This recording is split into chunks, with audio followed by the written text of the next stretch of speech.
Okay, gonna run the audio test real quick and then we can get started.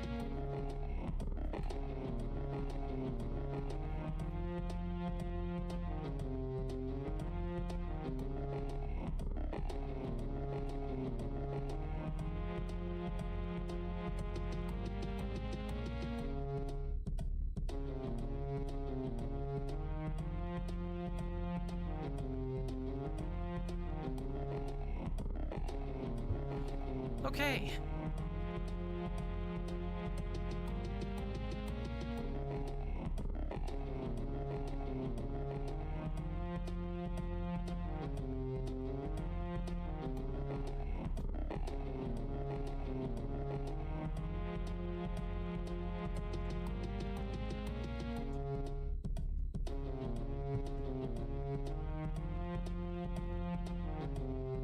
So this is going to be a work in progress.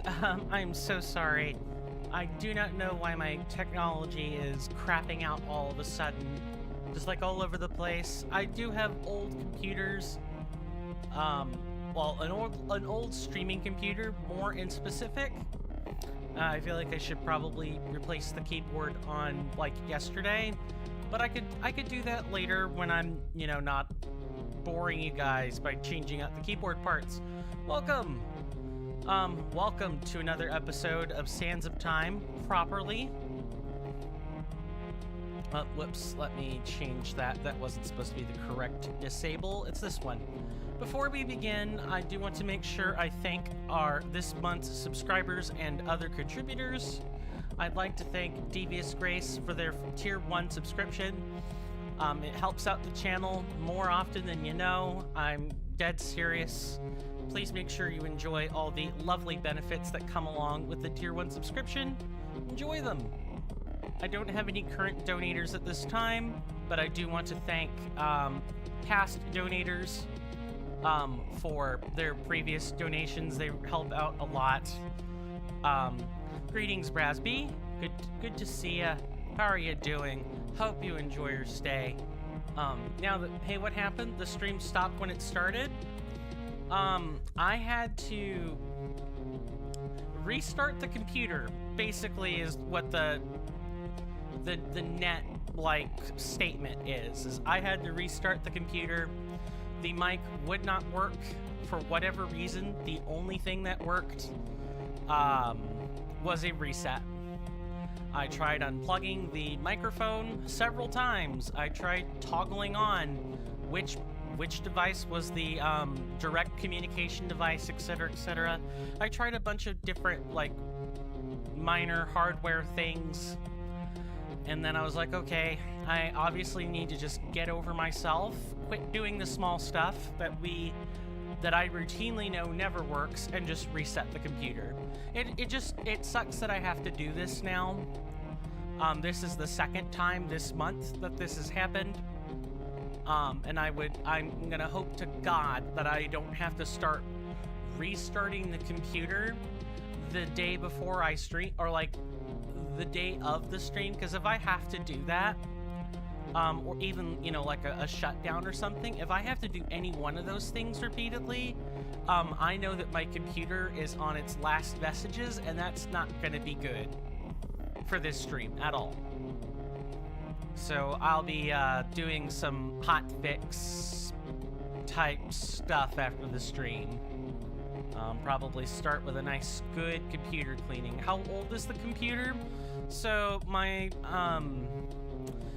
the computer that I'm streaming on, because I have two of them, I want to say it's over 10 years old when I got it. No, it's not quite 10. It's 9. It's 9 years old.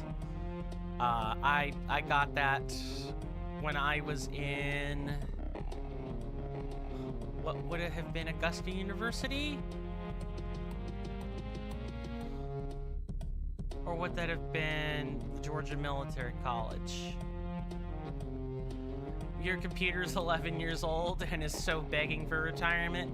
Yeah, it's nearly a decade old. Let me be a little bit more general. I'm pretty sure it's 9 years old, but I could be wrong. compute and the mic and the keyboard and a bunch of other things are approaching 5 years now. 5, 6, 7 years. It's, yeah, 11 years old is very old for a computer, and 9 is relatively so. But since I don't have the income to replace it, I'm making it work overtime. How is everyone in health and in spirit today? Hopefully well, and hopefully better than me now that I had to do this after I started the stream the first time. Let's get started. Let's switch over, and I'm gonna have to see how much I need to shuffle or switch the camera here. Okay, obviously I can't game like this, so if I do that, and I'm gonna have to turn around this way.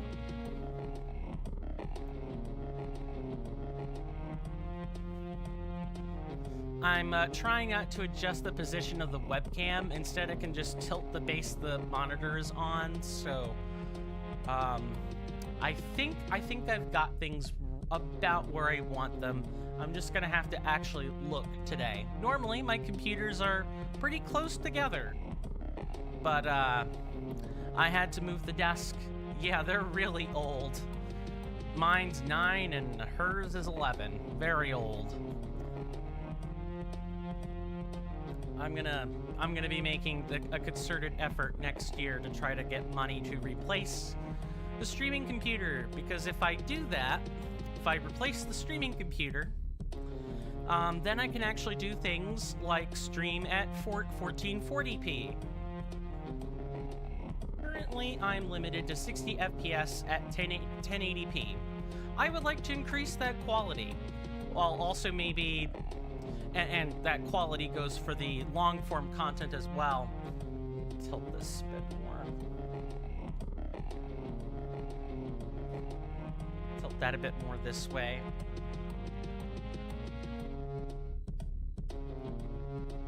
It messes with the bit. You can stream it at 1440p. It messes with... I thought you could stream at 1440p. I've seen the option in a couple of spots. I don't know if someone is has like an extension that lets you stream more, but probably not. Or it might be partners. Yeah, that's probably good guess, Raspy. I'm not there yet. I gotta get a little bit. I gotta get a lot more popular first. Not up to date with Twitch regulations. Fair. Going back a few statements here. Axel, I thankfully will get a new, quote-unquote, 4-year laptop for Christmas. Yeah, you've mentioned that laptop a few times now. Let's not listen to the same song on loop. You streamed at 864p for games like Mordhau? Yeah, because the bitrate would die at 1080. 6,000 bitrate isn't great. I'm pretty sure I'm streaming at 4,500 right now. Maybe a little bit lower than that. If I check the streaming out, well, okay. It's weird because technically my primary streaming platform is YouTube. Also, I have to turn on some bots real quick. I want to say, I know for YouTube I'm streaming at a bit better of a bit rate, but for Twitch...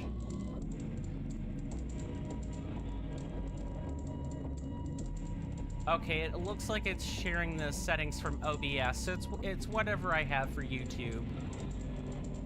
You might benefit from a second-hand PC if your current one breaks? Possibly. Bitrate was never an issue because the game has lots of moving stuff, low moving stuff, and some of the screen isn't used. Yeah, I think you've mentioned Mordhau a few times on the stream, Raspy. But, and it's a great game for potato computers, supposedly. Going over to my OBS settings.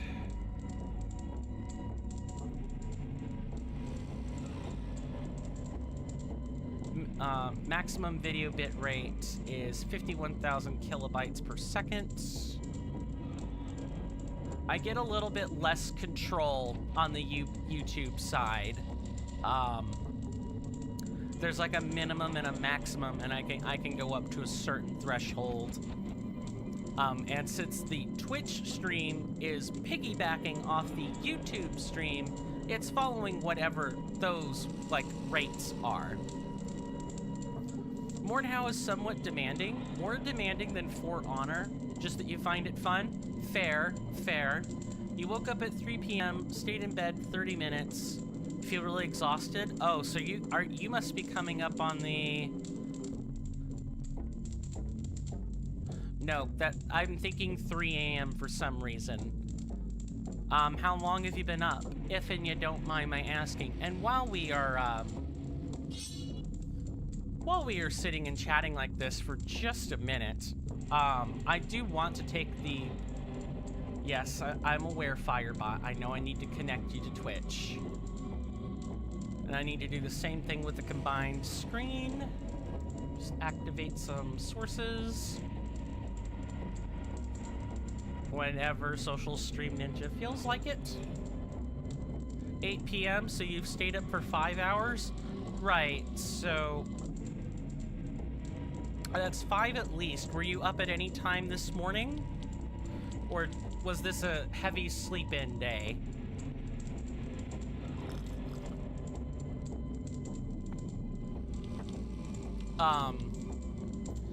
Last time on Sands of Time, a Mod-ROM, heavy sleeping, slept for 12 hours. Maybe your body is telling you it's had enough sleep. Or there's something else going on that's making you exhausted. I've had heavy sleep days like that, and you'd think you'd be refreshed after just being lazy, but surprisingly, if you've been sitting or sleeping in one position for a long time, eventually that part of your body, or the parts of your body that are kind of like on a surface, do get tired after a while. So maybe it's that. I'm making an somewhat educated guess. We made it through the desert. We got a horse. No, I'm sorry. That was the previous episode. You think it's added exhaustion and you're now currently recovering? Good call. Well, I hope your recovery goes well. I can't imagine anything interfering with it unless, you know, fate happens. Last episode, we finished the Abyss. That's right. Taking a second to think a bit longer about it. We went through the Abyss, the underworld, and we got this lovely thing. Then we went back and actually explored this part of the border village, and we got confused on where to find a key. We needed a key to continue. Well, I did some scouting off camera, and I found where that key is. I did not pick up the key, so I'm gonna go show you where it is. You guys are gonna probably be thinking, did Coin kick himself over this? And the answer to that is yes. Coin did kick himself over that. Please do let me know if the audio is too loud, too quiet, my voice is too loud, too quiet, so on. I don't know what the reset, you know, borked and left alone. So any feedback on that would be greatly appreciated. You processed a bunch of stuff? Gotcha. You asked a woman out, she accepted? Getting myself out to ask her out was excruciatingly hard. Anxiety-wise, yeah, that fear of rejection, right? I can imagine. I hope the date goes well, or that the dating goes well. You've got like is this one of those, you have a first date in mind, or has it already happened? I'm just curious. So, this chest. When we went through here, I did not turn on the lens of truth, so I missed it.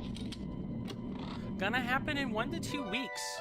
Good luck. I hope you don't need it. Because you have a really good level head on your shoulders, if I'm gonna be honest with you. And that level head, as long as you don't let your nerves get the better of you, is going to serve you well in terms of attracting partners. It really is. Yes, Manny, I'm perfectly aware. Thank you. If it wasn't anxiety-inducing enough, it'll happen again in the future. Yeah, that's the nature of first dates. Especially as adults in the modern era, it's very anxiety-inducing, but I have faith you'll forge through it. Right, we wanted to go... It's this way, right? I mean, it ultimately doesn't really matter. We will eventually, find where we're supposed to go. Our goal today is going to be to get to this tomb. Ganon's tomb is at the end of the desert, and we have yet to find wherever the Gerudo are being holed up in their fort. We have no idea where they're going. Or where they're stationed, just that it's probably, I can't pull up the world map right now, but it has to be past the border village. So now we have our key. We can actually go past here.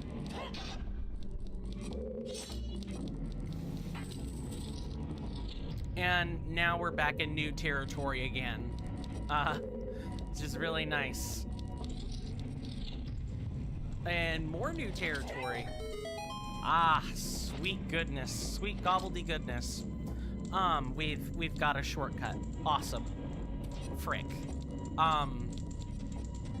So is this gonna be like a first date at the park, or... I'm just curious. I say park, but like an outdoor sitting area. Or otherwise a place to just chat. I know that's increasingly common here in the US, as people are just looking for places to chat, and while coffee shops are incredibly popular, parks have also been getting a pretty big swelling resurgence. I don't like that there is a single demi-hand just sitting there. Probably at a tea shop, you know? Fair enough. Tea is good. Is it a tea shop you've been to? Well, obviously it's one you know. That's a dumb question. Let me try a different one. Obvious questions for 500, Alex. I take it you probably have a beverage in mind you're gonna order while you're there? Okay, I need to know. Oh, hello.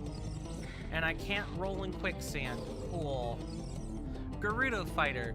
They're not like an incapable... They're not like incapable Hylian soldiers at all. Watch your movement and be careful. Nice. And I'm quite sure the honor system is definitely not gonna function with these Gerudo fighters.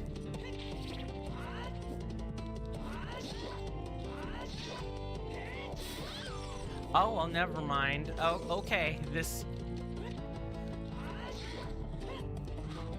I don't want to get hit by that, attack where she preps herself for a minute and does, like, a spinning attack. You shared as much as you're comfortable sharing about it. Fair enough. Fair enough. Thank you for letting me know. I'm a people watcher. I often get curious about the minute details on things, but I'll go back to what I said before. I hope it goes well. I really do have confidence that it will turn out well. So I guess I have perhaps a bit of a semi-personal engagement question. I'm more than glad to answer it myself, and I will as soon as I've asked it. Has anyone had more than one or exactly one first date in their life? I have had exactly 0 of those. That's not true. Hold on. I'll finish my statement in a second. I'm not sure why there's a cutscene here, but okay.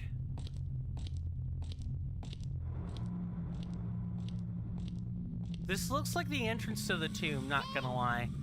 Coin, are you alright? Knockout gas. Cool.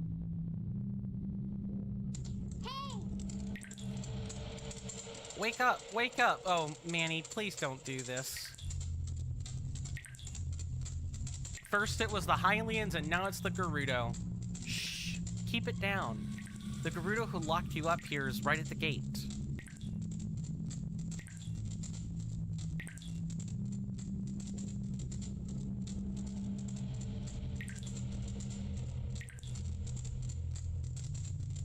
You lost consciousness in a strange corridor. Then a Gerudo appeared, catching you unconscious. I hid inside your hat before she found me. She brought you here and locked you up. It's weird that she hasn't killed you yet. Gerudo are cruel to Hylian men, so she's either seeking ransom or just pleasure from your suffering. Or both. Think of a way to escape before she takes action. Now, I would be the type to talk to the lady in question, and that might get me killed. So, I go back to my previous question, and, you know, answer, which was, how many dates have people had for, like, first dates? I've had exactly not quite 0. It probably is 0. The most I've done is exchange gifts. I wouldn't call that a date by any stretch of the imagination. And I certainly don't count high school lunch tables where you just happen to have a section by yourself as date material.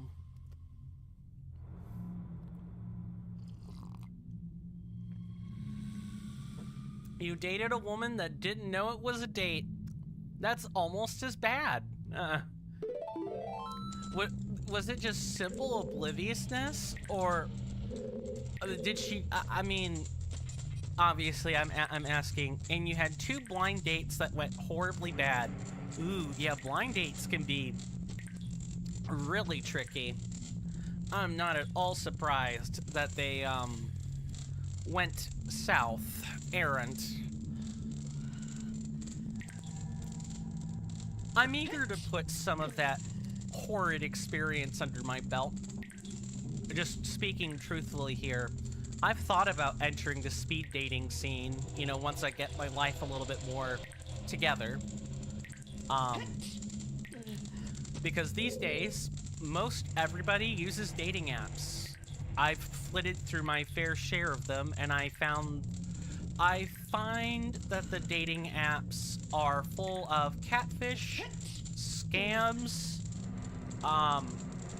and like people looking for one-night stands or any of the above. And if it's not that, it's filled with people who are miserly, abusive, have multiple red flags. Awful experience.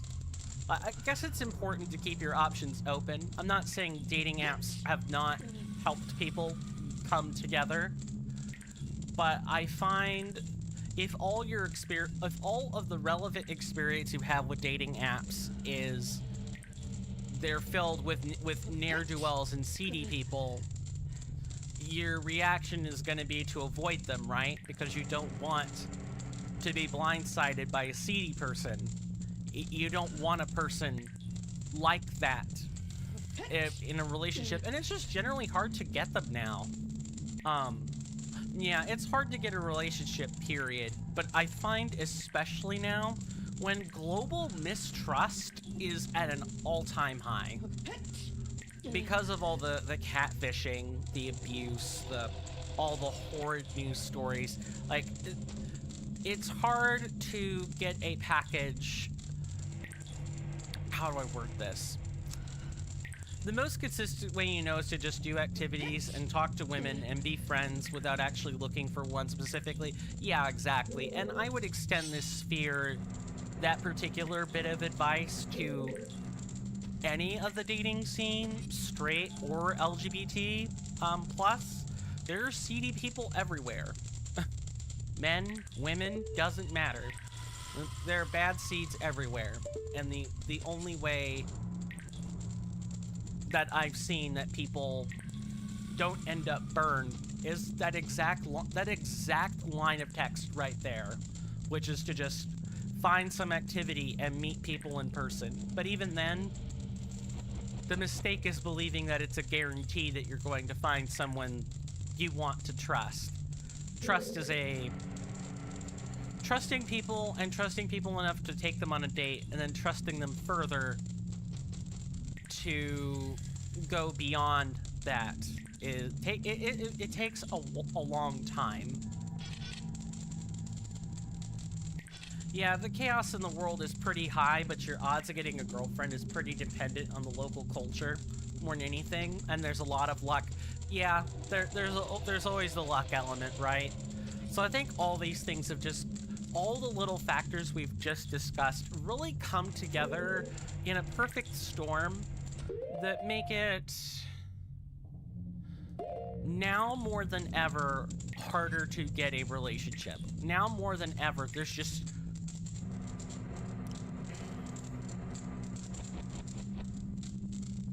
now more than ever, I guess you just have to work really, really hard.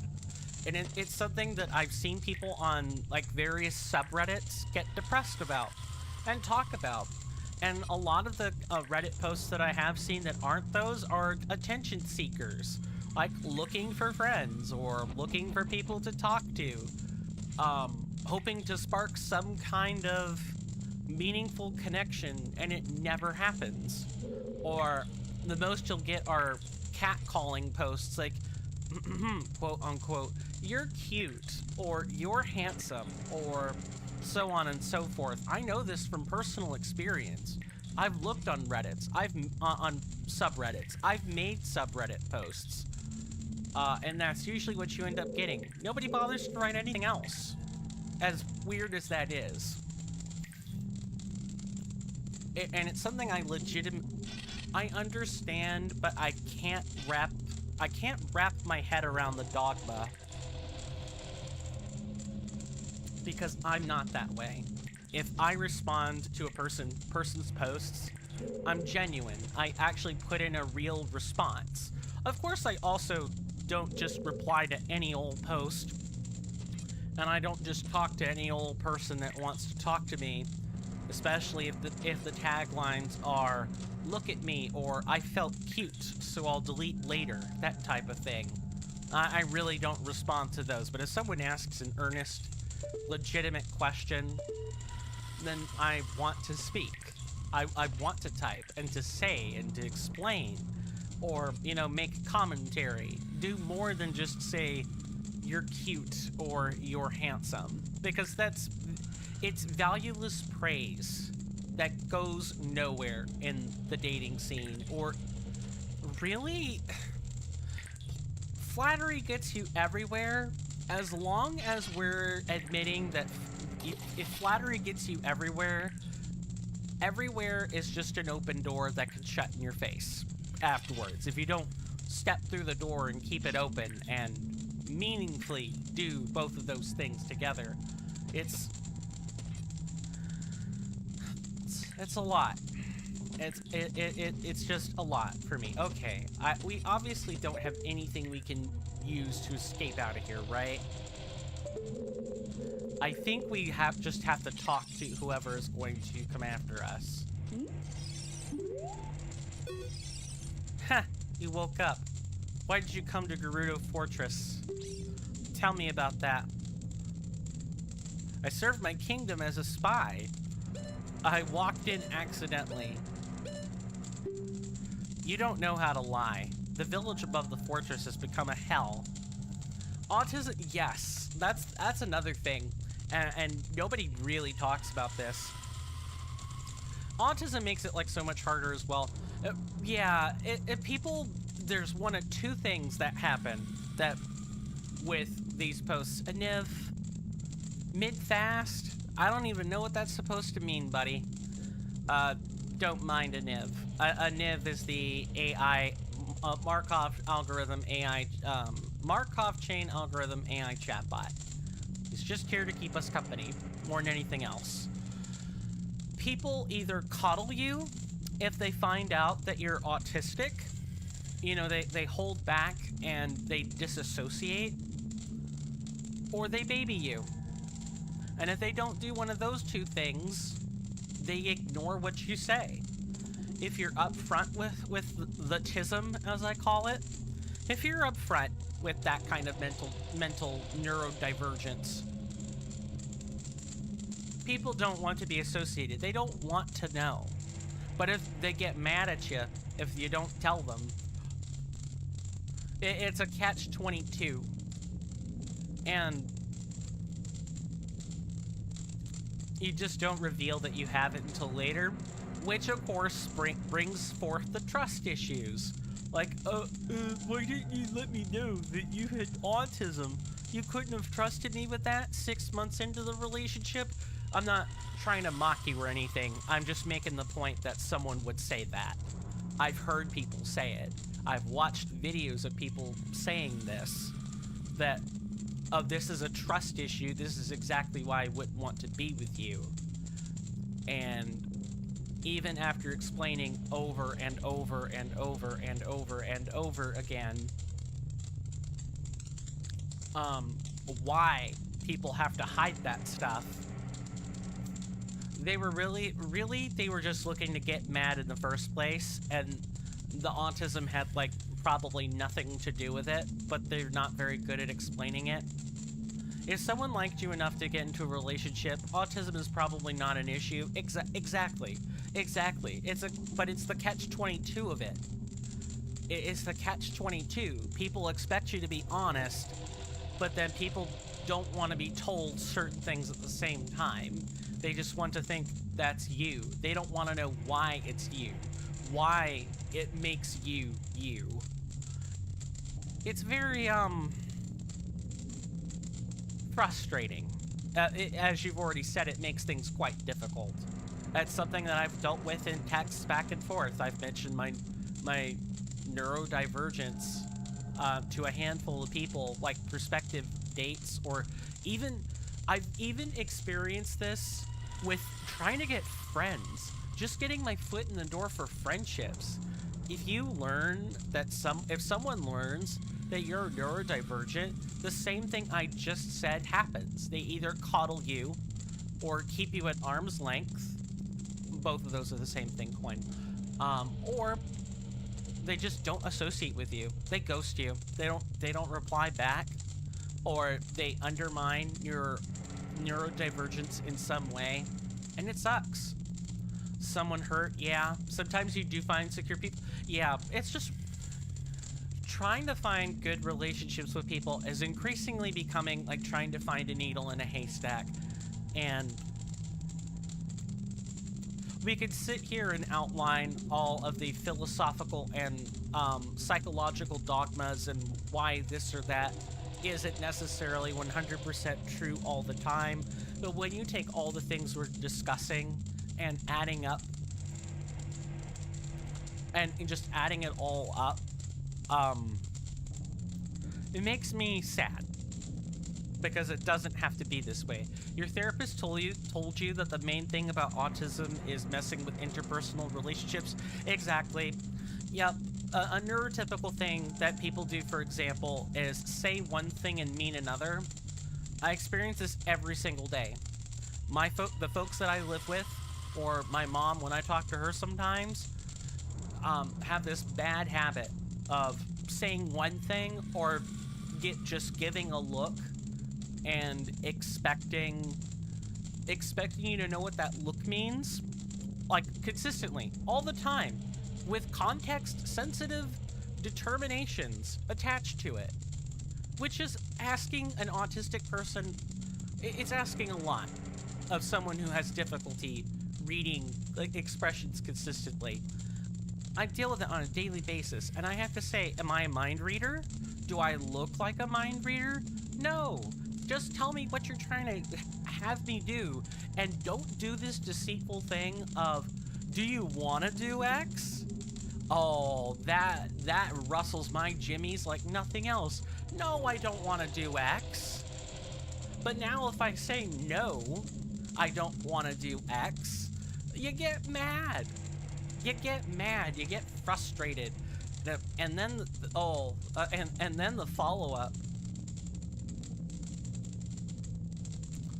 I don't want to be rude, but if you keep dealing with people who are not great, it might also come down to where you're searching and what you're saying. Oh, true. Yeah, I certainly don't want to say, you know, it's always them. Sometimes it's me. Sometimes it's me. And I readily admit this.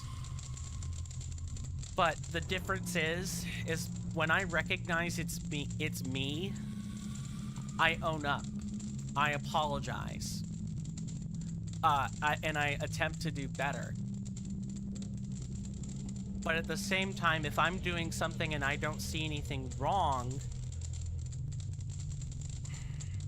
neurotypical people often come to the conclusion that, oh, clearly there's a pattern here. You should know the pattern.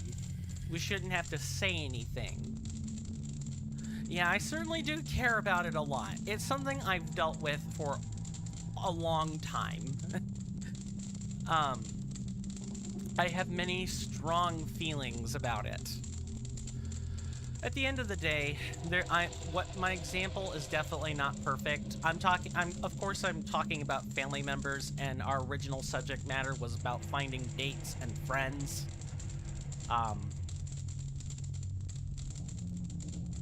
I recommend focusing on setting boundaries and taking care of yourself, since you clearly got to take care of others well. Yeah, I do need to take care of myself. You're right about that. And I know what it looks like.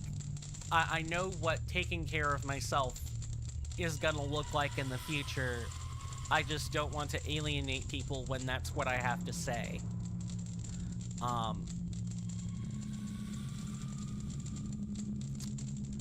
I'm having to navigate a real thin ford, so to speak. It's common for people to get stuck by improving what they're already great at, and that has diminishing returns. Precisely. Precisely. You only get better by shoring up your weaknesses. Of course, the discussion of such things is the easy part. Implementing them, executing them, and maintaining them are harder. If you just care a lot less about how you come off, I think you'd still have no issue and could use that energy into setting your own boundaries. You know what? You're not the only person to say this. My sibling has said it, my mom has said it, my dad has said it. Some friends that I have all say it. Like, they never say it directly, but I know it's what they're saying. They're like, you're very thoughtful about what you say all the time. You're so considerate. They're not being sarcastic, but I can tell there's an offish tone when they say it. And I think all of that is driving back to the sentence you're saying, which is, I care a lot about my public perception for obvious reasons. And I'm a content creator to boot. And as a content creator, I do have to care how I'm perceived. At least a little. I obviously don't want to be perceived as a Nazi, right? If people start perceiving me as a Nazi, I'm not going to be able to do real well in this space. Obviously, that example's a bit extreme, but my point is just,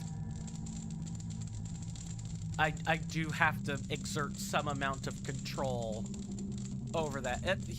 Catch-22 again. Let me go back a second and just catch this. You seem to have a great deal of anxious attachment. Got hurt a bunch. You're trying to control the situation by doing your part as hard as you can, so the other person isn't mad. Yeah, I've also got an avoidant personality. I just tend not to. I don't mind confronting people, but I would prefer for things not to get to that point in the first place. Yeah, you really can't control that completely. And you know what? The self-awareness hurts more. No living person would accidentally come in. She's right. Alright, what else do I say?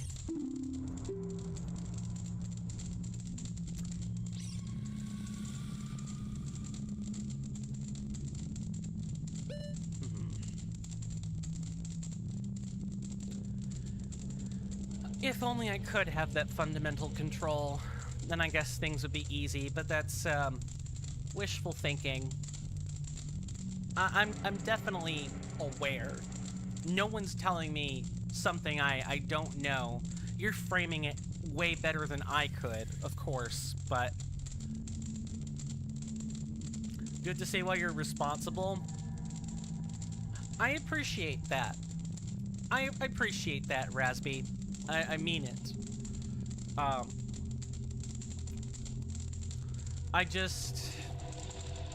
I try to keep the... I just try not to openly complain about it, you know? I try not to openly complain about it to the people that would actually care if I said this, right? Somewhere between 5 and 20%, yeah, exactly. I don't want to avoid taking ownership for the problems I've created. I've ghosted people before. I've clammed up and not wanted to talk for a while. And abusive things have spilled forth from my mouth before. I'm not perfect, and I'm aware of that. And I'm not expecting perfection from other people either. The only thing I really want is for people to be honest when they speak with me, and not hide or cloak their ulterior motives in a question like, you want to do X?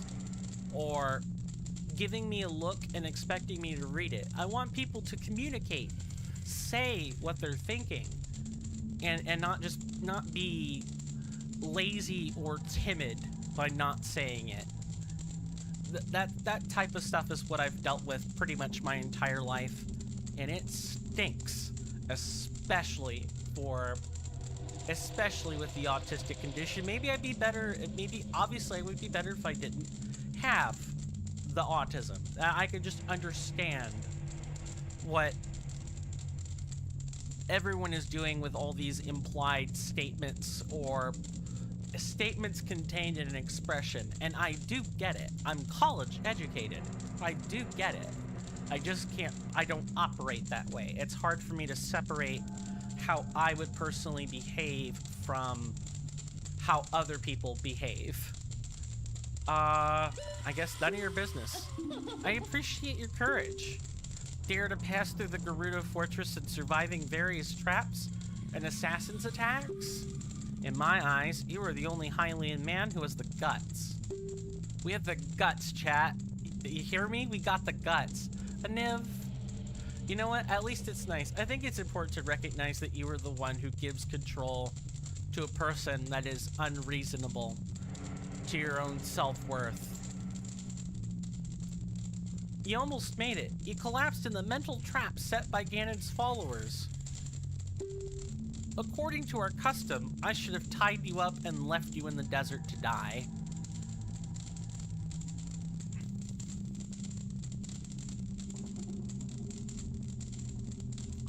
It's hard when it's your own family, sometimes, or when it's friends that you've chatted with or have formed a deep bond with, and they're the ones doing it.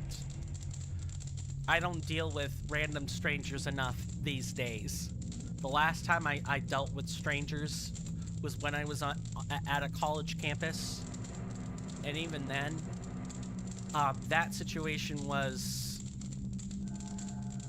as much on me as it was on him. All we were doing was trying to be friends.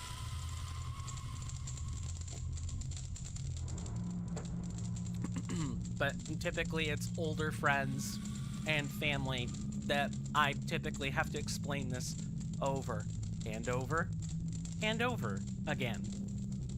And if I could afford therapy, if you want, you can leave a bookmark to think about what we discussed later. That might be wise, yes. Maybe it will help. Let's see. Reward requests. Add marker with description. Okay, gonna write that here.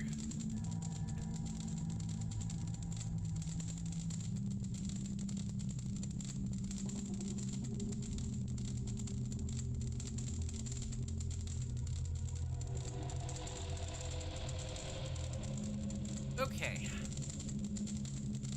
I have marked that down for later. We've spent basically 40 minutes inside a jail cell, and I'd like to get us out before continuing onward. But before I do continue onward, I want to just say thank you again to everybody for keeping me company. Axel, Rasby, you two have been godsends today. If you guys are interested, I say you guys collectively again, I'm not referring to you two in specific any further. If you guys like this sort of content where we don't always just sit and chat about friendly game stuff happening and we have more robust discussions, please leave a follow, subscribe on YouTube, join the Discord. Speaking of which, I should shill that while I'm here.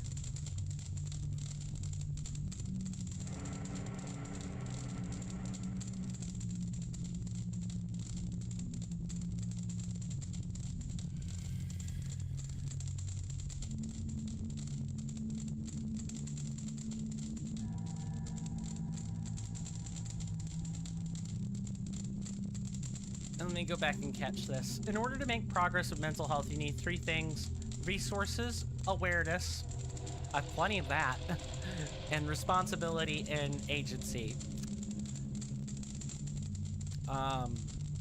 After you see what's going on. Yeah, right. And that's the hard part. I've got awareness in spades. I don't know if I would call myself exhausted, but I'm definitely tired. So I guess I'm somewhat lacking on resources. And then responsibility and agency, that's only gonna happen when I'm living on my own, I'm afraid. I mean, I have plenty of freedom, and you know, I know people have it way worse than I do, but I should have already been living on my own for quite some time now. That still has not happened. And I need to make that happen. And that needs... I just go back to what I was saying before about the whole speed dating thing. I have to get my own life in order before I think about any of that. And I'm just gonna have to spend a number of years remaking myself, sitting people's pets for a long time, and writing books. Oh, by responsibility, you mean that you feel responsible for your own mental health. You could certainly feel responsible without being independent. Okay, I sort of get that. Like, I get the words, they make logistical sense, but I do think I need additional time to, you know, wrap them in my own head and incorporate them in dogma. That's the thing about mental health, it's a constant battle. I don't understand why my hair is doing this today. Maybe it's a sign of the balding. Yeah, I think I can safely confirm, just as a quick aside, I've definitely looked a little bit closer in the webcam recently, as well as in the mirror. This part right here, thinning badly. I think if I actually start to see a pocket of just scalp form in my hair, I'm gonna lop it all off. All of it. Of course, as soon as I've told my folks and my friends this, I got reactions ranging from, please don't do this, you'll look like a neo-Nazi, to just pure abject laughter. Male pattern baldness. Am I right? Oh, okay, what do you want to ask me, Neighboru, or whatever your name is going to be in here? What did you come in the fortress for? find the way to Ganon's tomb. Gerudo Fortress is indeed the key to guard the entrance to Ganon's tomb.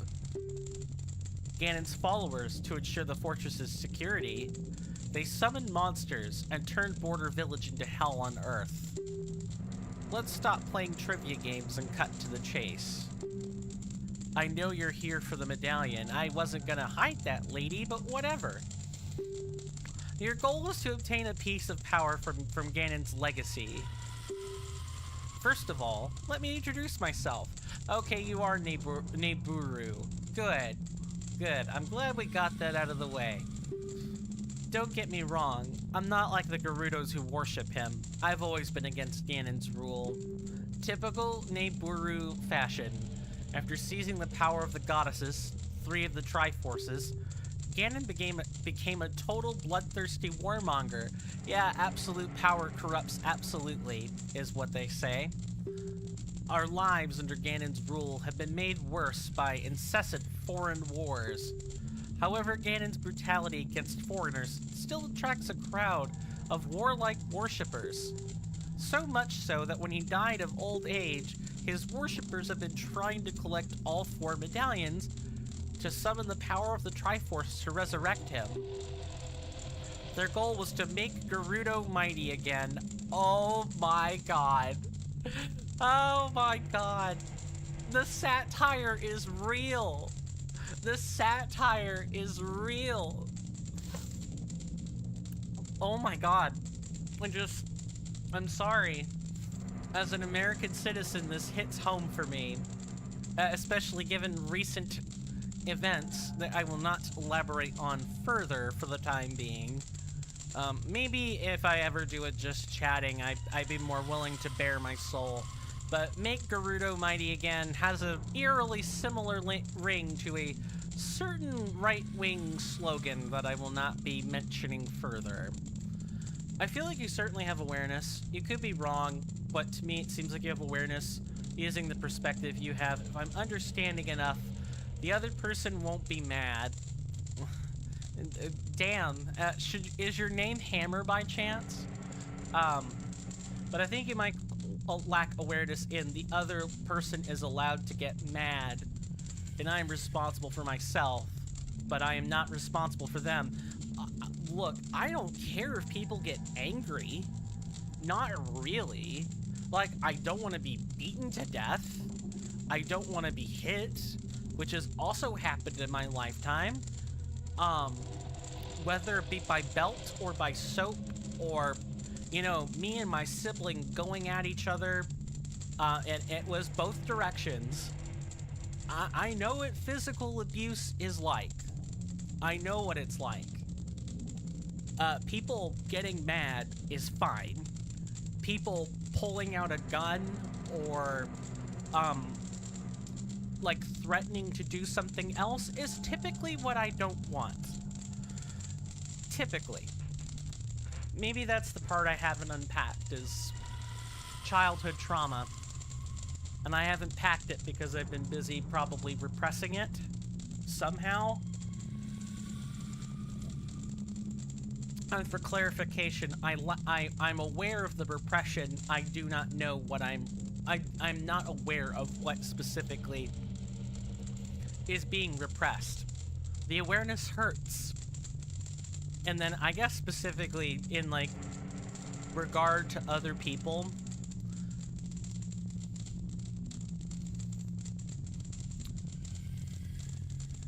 if I understand people enough, yeah, maybe they won't be upset, and I certainly don't mind disagreements, as long as they stay that way. In my past, however, sometimes disagreement was grounds for more than just awful words. More than just awful words.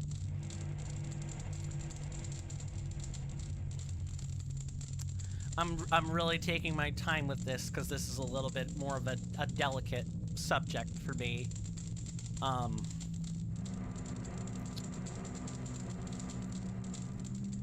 I have disagreed with people many times. Many times. It's only when authority, and specifically authority that knows me well, gets involved, that things take a turn for the worse. Or it's friends trying to show me how accountable I should be for the things that I say, and judging me while pretending to do the same things themselves. That is typically what my bad experience boils down to. And some of it is deserved, and some of it isn't. And that I have to unpack that with the help of another person. I cannot unpack some of this myself. Yes, exactly. Earlier you mentioned that you really didn't want to be called a Nazi or bad person. That had more to do with shaving my head. That had nothing to do with... I've never actually been called a Nazi on grounds that actually matter. The comment was, I look like one. But I am now referring to bad escalations later on in the conversation, and I need to make sure I untangle those two things, because one of those things is definitely not like the other. They're not. I would not say the Nazi comment is a real escalation of anything. It was just, you look like someone I don't want to associate with, etc., etc. It seems to me like this stuff kind of got compressed and entangled. Yep, that's exactly what happened. Like I said, I'm aware of it. I just cannot unpack it alone. I've tried. I definitely think you benefit from therapy. My sibling says the same thing. You said that income is an issue, and yeah, that does kind of suck. And I know about BetterHelp or places that offer free therapy. The problem with those is that oftentimes the therapists have been reported for being uncredited or not credited properly, not vetted properly. And bad therapy is worse than no therapy. Like, really bad therapy is worse than bad therapy. You just... I have actually heard some horror stories. I've read them on various subreddits, and I take those with a grain of salt. But if enough people speaking horrid things about places like, what is it, BetterHelp.com or whatever it is, or any of these other free help sites, where typically it's interns or people who aren't actually being paid for their work, etc., etc. There's a whole litany of things I really don't want to get into with that. My general point is just free therapy is worse than no therapy at all. So I'm just waiting. I'm biding my time.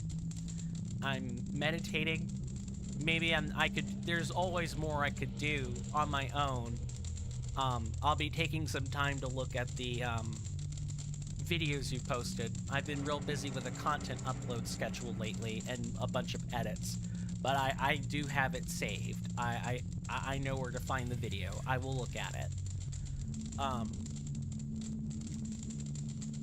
While there's always more that I can do, I know that at some point, especially with individualized self-therapy, I will reach a limit where I just cannot do it on my own. And I am going to need someone else. It's just a matter of being able to take care of myself. I think that has to be goal numero uno this next year. It's just being able to take care of myself more than anything else, and not have to rely on someone else's goodwill or good graces in order to do that. If you'd be willing, I could try to help with that, like processing it. You've barely done stuff like this. This might sound arrogant, but I think I can definitely give it a go if you decide to agree. Let me think that over, good friend. Let me think that over. You've done quite a bit more. I get what you mean. You've done it some, but you're not confident about selling that sort of service to me, quote unquote. I need to really think about that. I will DM you, Raspy, if that's all right, when I've reached a decision on that. Because this isn't something I want to... I don't mind putting the decision on air. I just think that writing it down would make it a little bit more formalized, you know? There's more finality to having something typed or written, as opposed to spoken, where I might have forgotten about it, etc., etc. So they try to revive a tyrant. What a horrible bunch of people. This is definitely satire about the previous and incoming US administration. I'm here for it. I can't stop these ignorant people of our Gerudo race, and they've been searching for me. I have to turn to a competent outsider for cooperation. I'm pretty sure the spirit medallion is Captain Ganon's tomb. You are the only one who can make good use of the power. I would rather see you holding the medallion. Take your time, no pressure. You need help? I want to help. I also get something out of it. You find this kind of stuff worth it to me? You'll have to decide if you want to start psychotherapy uni after this current one. Carl will return! What is this supposed to mean, Aniv? Who's Carl? Like Carl the llama? Carl! Eating faces is bad! I would love to... Aniv. Aniv. Oh, but for those who don't know, we had a vote on Aniv recently. There were 2 votes who voted yes. So Aniv is staying for the time being for probably at least 6 to 8 months. And then I might think about putting it up for a vote again. Depending on if we get, you know, more people. But if you want to vote on stuff like that, I highly encourage joining the Discord. The Discord is the only place where the votes happen. The only place where it happens. I've tried voting with this platform and that platform and that platform and that platform. You could start a political party. Ugh, that would take the whole senator inductee thing to the next level, wouldn't it? The formation of coalitions. I mean, I'll go ahead and shill the Discord again. Join it if you want. Or don't. Up to you.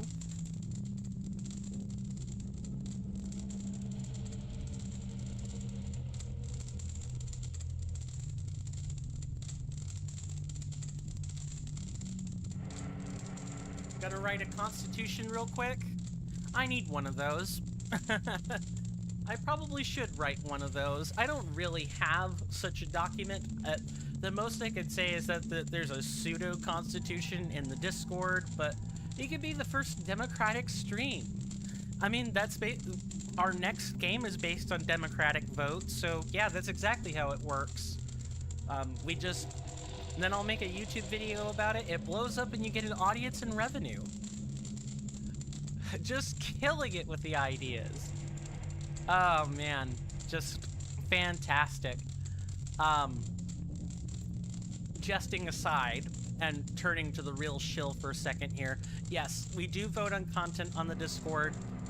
We vote on games. If a piece of my channel becomes an interesting topic of debate, like a Niv does often, you know, I put that up for vote too. The first art stream we did, we voted on it. You create a Senate and all that. No need. You don't even have to do that.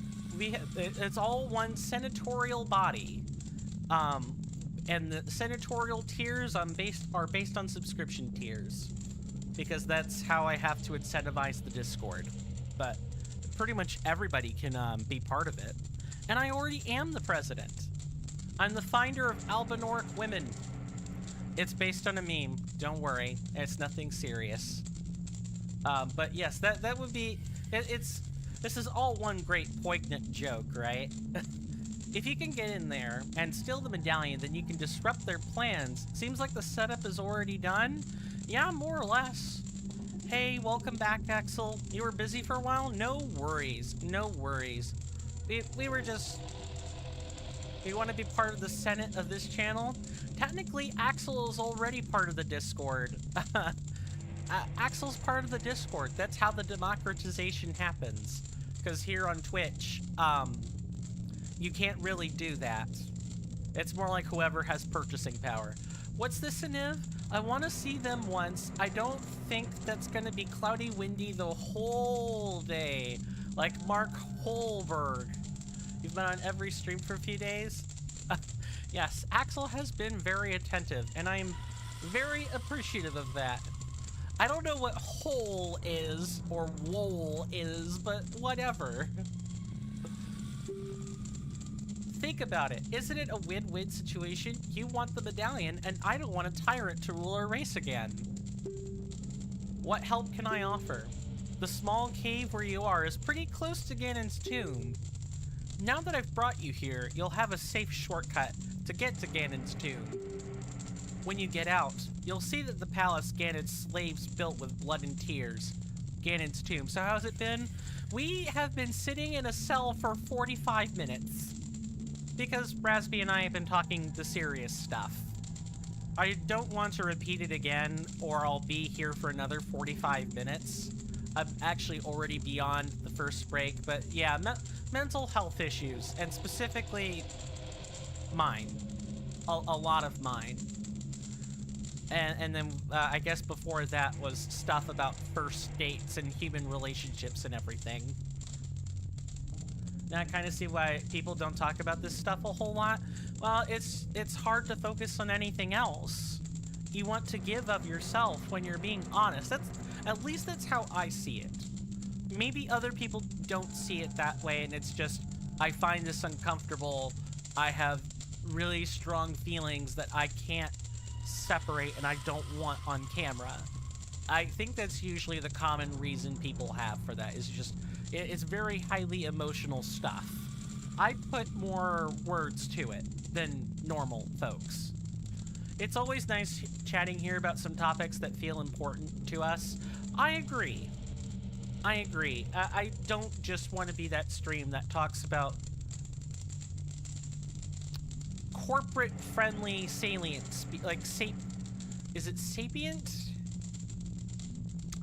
I'm not strictly corporate-friendly. I'm not cussing, and I'm not going to talk about whipping kids or anything, but mental health stuff can definitely scare a lot of corporate sponsors. I kind of liken my approach to trying to get people to join, similar to Hard Like Joe's, where Hard Like Joe, content creator, that's known for Yugi-tubing on YouTube, that's how he mostly avoids having to have sponsored ads and everything, is he just has a lot of patrons. And a lot of people who make direct donations. That's kind of how he gets by. And he's even got an editor at this point. He's had an editor for a while, but I'm sort of wanting to follow in those footsteps. And you gotta shill yourself on social media to get to that point. We can talk about the ethnicity of characters in newer games and get mad about it. Oh, you mean like, people talking about Dragon Age the Veilguard? People getting up in arms over that? Yeah, we could totally talk about that. I've not played, so I want to refrain from judgment, of course, but I think people are just being woefully upset over the wrong things, at least when it comes to Veilguard. Then it's my turn to ask for your help before setting you free. Will you cooperate with me? Sure. I'll upend a tyrant's rule. I have no problem with this. Then we have a deal, young man. Also, what's your name? Coin? Sounds familiar. Yes, I'm your Link, I have to go. Do you really want to leave this prison? I'll be here to guard the cave entrance and keep it from being occupied by monsters. Until you get the medallion. Once you get the medallion, the evil tyrant will no longer be able to come back to this land. When you leave this cave, I will return all of your items. Go and stay safe. Yes, and all I had to do was agree to upend Gerudo society as a whole. So we're gonna go sit over by the campfire here. Yeah, we simulated a jail scene. And we also talked about the slogan, make Gerudos mighty again, MGMT, which is really similar to a real world slogan that I will not be repeating on this channel for everyone's sanity. TM. Okay.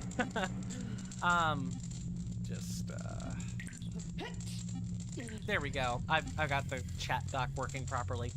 Okay, so we're gonna take our first, yeah, we literally did spend an hour in jail, basically, and talked with one another, more or less. I want to thank everybody so much for coming by. I believe I said that already, but I want to thank everyone again right before we're taking an actual real commercial break. We take 5-minute breaks about every hour on the stream. You used to be a slave and then you end up in jails. Maybe Link was. I don't know about us, though. Who are you adding, Aniv? You'll finish while I play Deep Rock Galactic. It fits so well. Finish what, Aniv? Finish what? I wish the AI would explain, although if it's you'll finish, I'm not sure I want to really know what that means. I will leave that up to the reader to determine what the part of you'll finish means. Anyway, I normally play 90 seconds of commercial ads for people on Twitch just to help with the pre-roll and everything. And I hate ads, and I know you guys hate ads.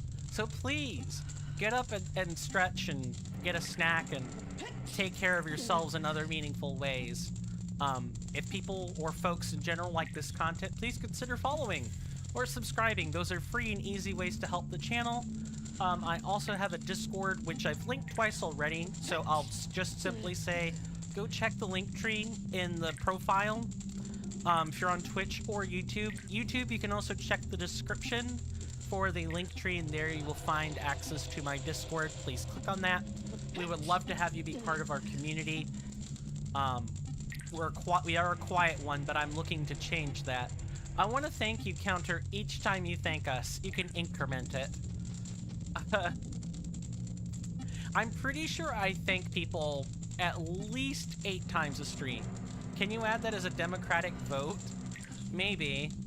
I would have to, like, I don't know, probably figure out what portion of the OBS code you could use for that. I'll think on it. We'll show up at the referendum. Are you wanting less thanks or more thanks? Think on that while we take this break. And I will see you guys after this this sponsored commercial break. Thank you.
I am back.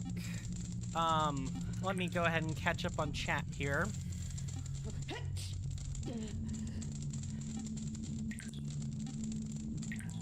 Will sound bad, but going back to 239.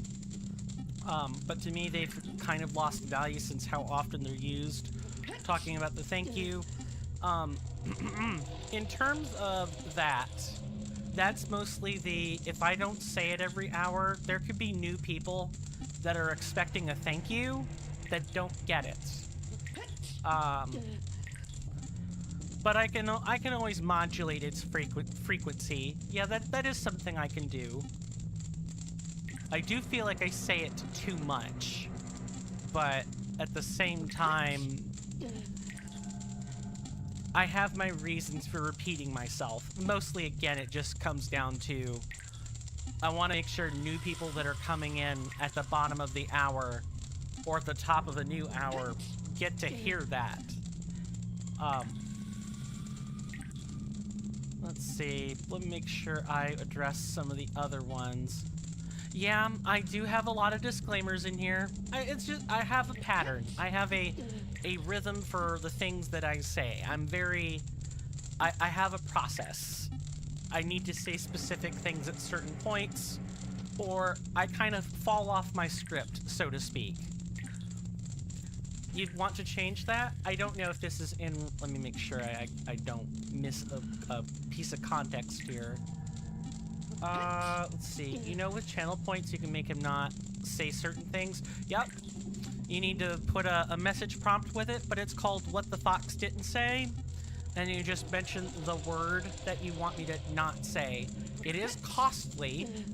I think it's 1,000 channel points. Because it disrupts my commentary a lot, depending on what the word is. Yeah, it's 1,000 words. There's a more expensive option if you want me to be silent for 5 minutes. That's the destroy my commentary, and I essentially can't talk for five whole minutes. Most people usually don't buy that, as far as I understand. And then the rest of this is just kind of like targeted discussion between two people. Okay. Aniv, one's in chat too. We haven't had extra chat rooms on Twitch in forever, Aniv. Absolutely forever. You don't buy that because you love hearing me talk? Oh, wrong screen. Of course. Of course. I promise I'm not professionally syndicated and I know what I'm doing. I appreciate you not buying that option. But, you know, I have that option there if you want to fiddle around with it for any reason. Point Crow has similar options in his streams. And people buy the ever-living crap. I don't think there's a silent option, but I definitely do know about the, can't say certain words, and sometimes, is my eyesight really bad? I'm nearsighted, and I have astigmatism. So if I take these off...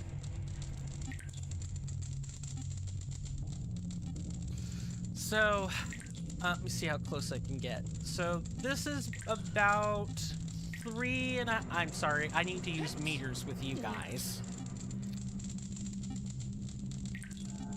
This is maybe about 1 meter, not quite. Maybe a little bit more than 1 meter, roughly, considering that arm span or arm-to-arm wingspans are generally like 1.5 to 2 meters. All this stuff is blobby past this point. Like, I can tell that there's a person in the webcam. I can tell there's an object here in the webcam. I can tell there's text on the screen and what colors things generally are. But seeing specific details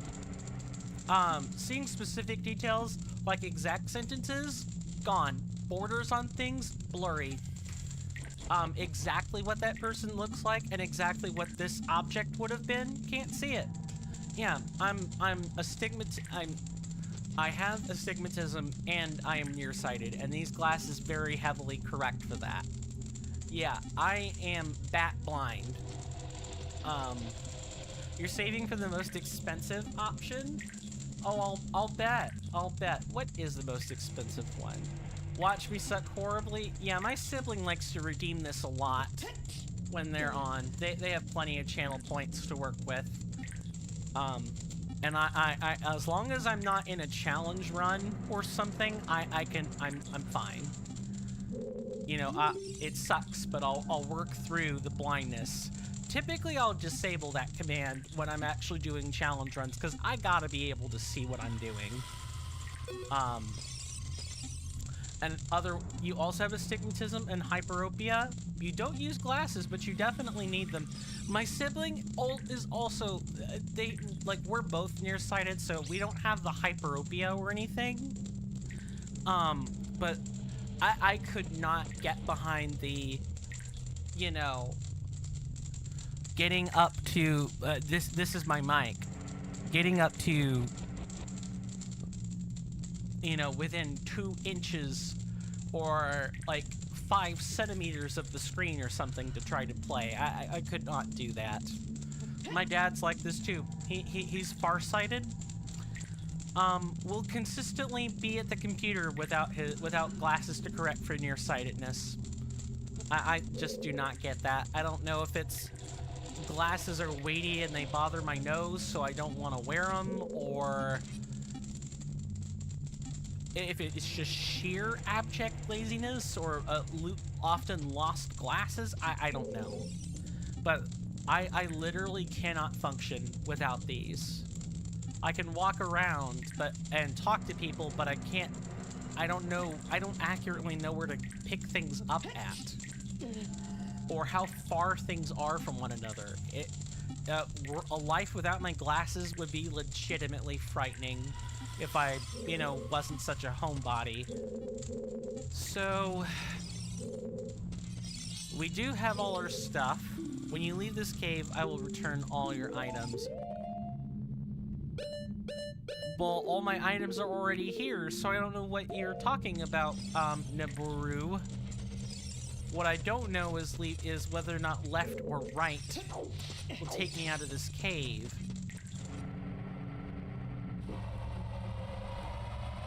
You have astigmatism and very mild myopia? Trying to remember myopia. Would that be, is that nearsightedness or farsightedness? Aniv, what are you laughing at? Aniv, that's not funny.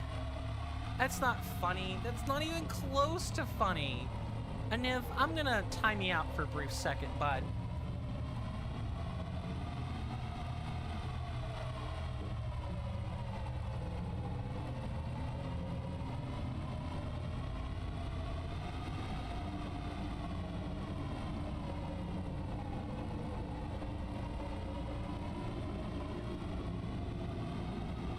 Take a chill pill, Aniv.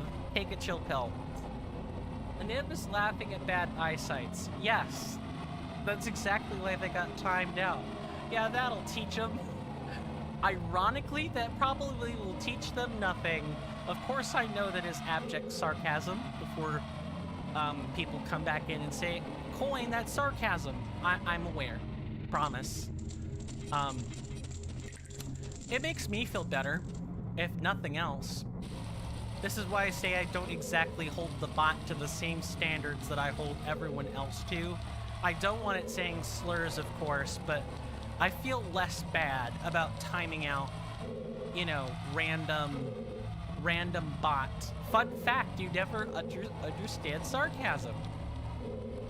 As often why I have to not you in specific.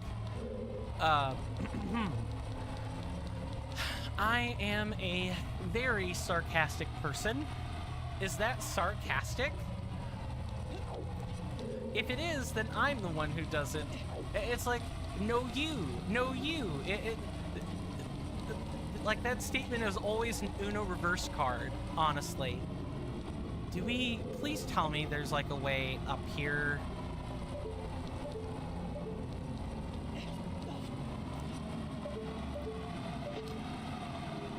Okay, we can actually, you know, I don't know why I didn't think about it. Because you can technically hookshot these.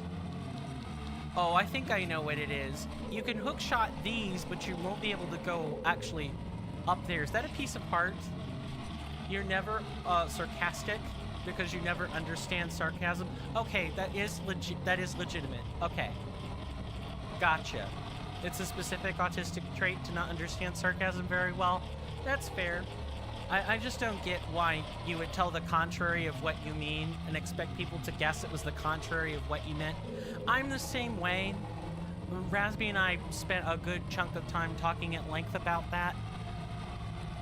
When it's jokes, that's one thing, and I think really it just comes down to the context you live in.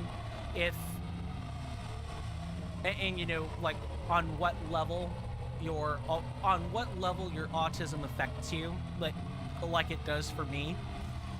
I'm fine when it's jokes and self-deprecating humor, because that's what I've been exposed to, and I've been bludgeon batted over and over until I finally understand, with example after example, until I just kind of know what it is. But it's things like, sure, yeah, just walk by without emptying the trash can. That's the sort of sarcasm I don't understand. That's one of the many things that make me think you really might be autistic, but not diagnosed, though. Band Sharper Assassin, hell yeah. What the heck? Aniv, this person isn't here. Aniv, this person isn't here. What stream are you referencing, buddy? Clearly it's gotta be one where you know, the fake bands come out. Speaking of, you guys never have to worry about fake bands from me. I only ever issue real, authentic bands. Another thing that makes me suspect is the Spotify Wrapped. You listened 417 times to the same song this year. I don't know if I would call that necessarily like a sign of autism. It could be, because if you listen to the same stuff over and over again, like a lot,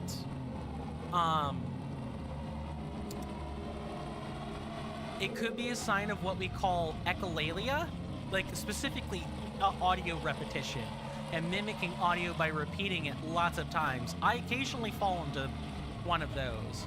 Repetition is king, obsession of the same track, playing it on repeat. Yeah, I guess that's an autistic trait. I need to get down here.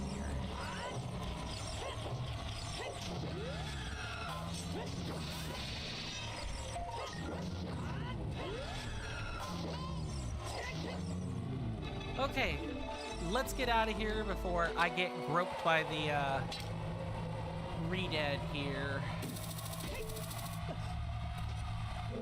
You have an F-ton of echolalia. You repeat quotes from Warcraft 3 a lot. Oh, also, let me make sure I'm not missing chat here. The thing is, you don't even get tired of it. Yeah, I definitely don't get tired of that myself. I often repeat quotes from various content creators I've watched, I know I have some echolalia. I'm not trying to hide that an iota. You're just excited to hear this song even if you've already listened to it 470 times this year already? Hey, it's one thing to say, yeah, I have echolalia. It's something else to, you know, judge a person for it. I do not bear any judgment whatsoever for that. One, because I do it myself. There are definitely songs I've repeated over and over and over again. I don't know if I've ever repeated a song more than 417 times. That's probably a record even for me, but you wake up every day with the narrator from Darkest Dungeon repeating the plume and the pistol, a fitting end to my folly, and a curse upon us, a curse upon us all. I think it's us, but that took me a second to parse. But we all have our ticks, our shticks, the things that we like to do. I wake up upon as all, really? That's the quote. I really don't, that just seems wrong. But I guess if that's the quote, it's the quote. You wake up every day to an audio saying, "Wake up, bitch." Don't feel compelled to check. Do it if you want. It's just the English seems strange, but if that's what it is, it's what it is. It's efficient to wake up. Aniv, what are you saying now? E1K crack 3N gratis. Some of these emotes I get. Fergie Clown Liadna to Nijaja. These are all cookies. And I don't know what, it's just emote spam. That's what this is emote spam. Sure, oh, I don't want to be clicking on that quite yet. That's got an audio clip to it. Oh, well, how would I ever know? Is it me, or is Aniv super talkative? Well, there are 2 people in here now. So, because there are 2 people in here, and I have the response rate set to every 10 to 15 sentences, Aniv is talking a lot more. That's just the math.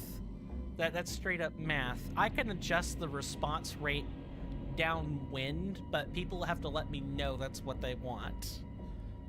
Or we put that up to a vote. Aniv, do you know math?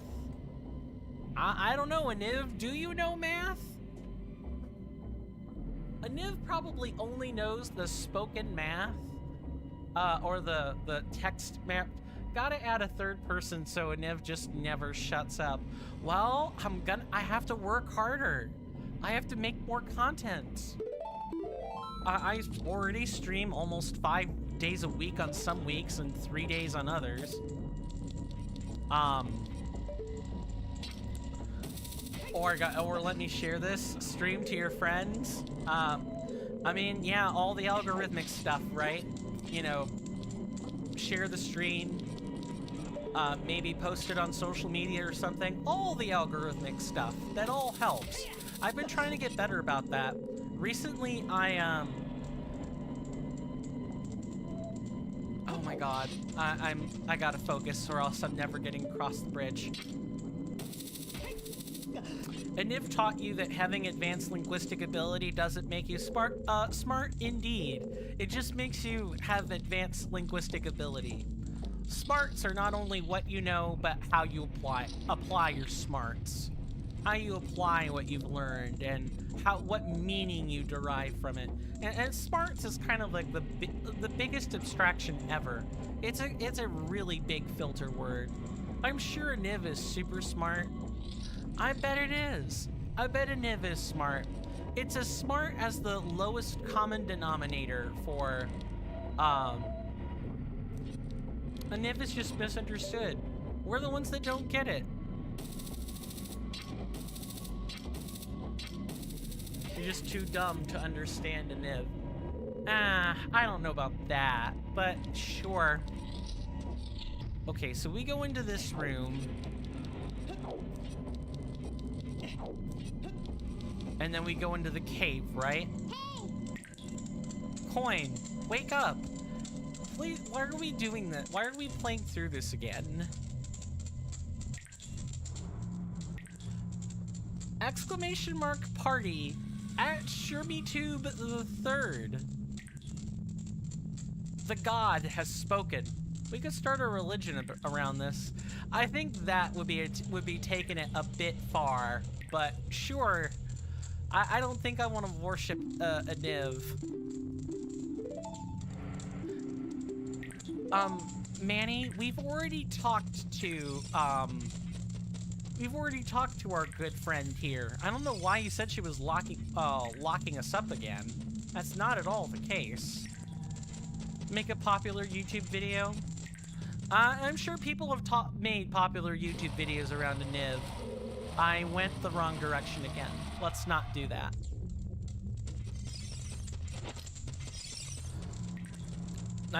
Like I was saying before, I am trying to get better about shilling my own stuff. Oh, you meant making a religion around it could make for a great video? Possibly. It would certainly be cultish, if nothing else. I'm sure someone has already done this, though, and I just have to go looking around for it.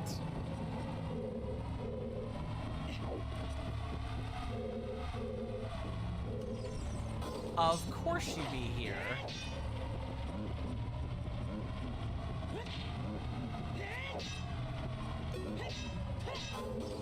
I never did like fighting Stalfos all that much. They guard a whole bunch all the time. Markov chain is something you would have to learn if you were to get back to learning reinforcement learning. As far as I understand, yeah, a Niv is a Markov chain algorithm. You'd have to ask whoever a Niv's original author is about that. I'm sure that's also Googleable, but I know enough to know it's an AI algorithm, and that's basically about it. It works for my purposes, which is just mostly to say random stuff. Markov chain is a known reinforcement learning technique. Reinforcement learning is a subset of machine learning. Neat. Oh, have we found it? We found the bonfire. Ladies and gentlemen, mission Traveler's Bonfire complete. We can warp here. In the past, you had an obsession of making AIs play games. I think we've gotten to a point where I have seen a couple chess videos where, like, computers are simulated playing virtual chess. Right now you have an obsession with automating your own workflow. Ah, okay. Focusing on the self, right? Yeah, like we discussed earlier. I heard that. Is that a Skulltula? Yeah, found one right there. I saw AI-generated Minecraft. I'm a beta, not allowing too much harder.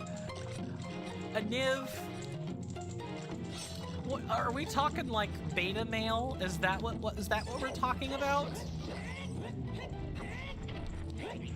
I see this in like a Niv is sacrificing for our sins. A Niv is a Niv turns into beta so we can all be the alpha. Okay, what just screamed at me from up there? A Niv turns into beta so we can all be the alpha. Clearly. That's gotta be an Oats and Goats special though. His chat, which is one of the chat rooms. Oats and Goats is the streamer. That's one of the chat rooms that was used in a Niv's training set. I know this because it's said right on a Niv's like Twitch page, or when you go to search it on Google. the Super Metroid, the prominent streamers of the Super Metroid speedrunning community were what were used to fill, like, Aniv's algorithms. So Oats and Goats is one, Aniv is another, or I'm sorry, not Aniv, Imit, IMYT is another one. There are a few of them. I'm trying to remember if there are any others, but I know at least those two. And it's been used on a few other prominent streamers' chat rooms, so I thought, why not give it a try? That's where I took my inspiration from, was Oats and Goats having this in his chat room. That would be so funny if there were several AI on this chat. Let's not give people ideas. One is plenty. If there's more than one, then imagine they end up talking to each other. That would be hilarious. I'm not gonna lie.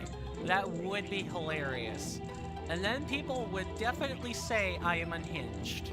And I do not know what I would make of that. So is this the actual tomb, or is this just a preamble to said tomb? I wonder if there are any other. I think maybe there's like one other chatbot right now. I'd actually have to do some digging, but I'm at least like I'm a little bit morbidly curious as to how many of them there are. AI will end the loneliness of small streamers who get 0 people in chat, and also make them look unhinged at the exact same time. I hear the whispers of the soul. You could learn how to build one? You probably already have the ideas necessary for it, and you would just have to get all your coding muscles back. Or like learning, like reinforcement learning algorithms back, which I think is what you were talking about earlier. It says, at the highest point, freeze the hypocritical sun. What? If you want, we could do certain experiments. That'd be fun? I'll think about it. Yeah, I'll definitely think about it. And I'll probably get back to you with a response on that in, say, 24 to 48 hours from now. That sound reasonable? Is that another... Oh, no, that's just a regular Skulltula. Alright. We could do a test on stream that's, like, super simple. You could use a bunch of bots that intentionally give the wrong answer and see if the real person in chat complies or not. I don't know what I was doing up there. Just... Coin was being silly. I'll definitely think on that. That could be an interesting experiment. Maybe I'll make a separate video out of that as well, just showing, you know, how many different chat bots could be in a stream. Anything you could think of, you can make it. Yeah, I'll get back to you in 24 to 48 hours. Let me do myself the favor and write that down.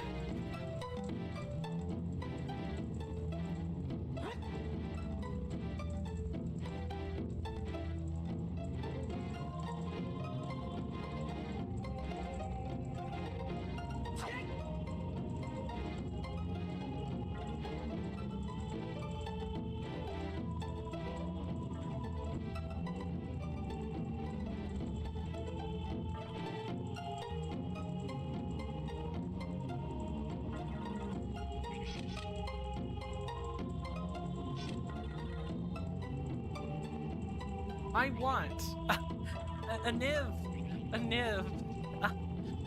That'd be so cool. A Niv does want that. I guess a Niv might be listening. Okay. Alright, well, at least paying attention to the chat more than anything.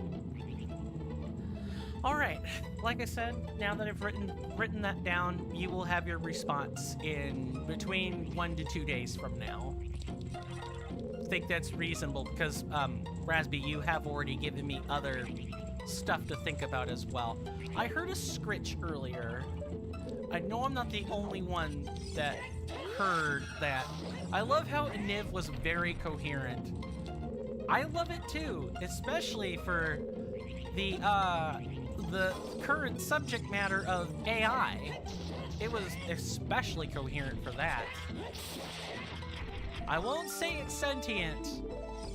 You could also create minigames and such. I definitely do not want to saddle you with work. Niv wants an AI buddy. I guess I can't really blame it. Imagine being stuck in 100 chat rooms trying to entertain random people. That might make an AI feel lonely. You think of something fun, even if it's hard, you'll do it and be great.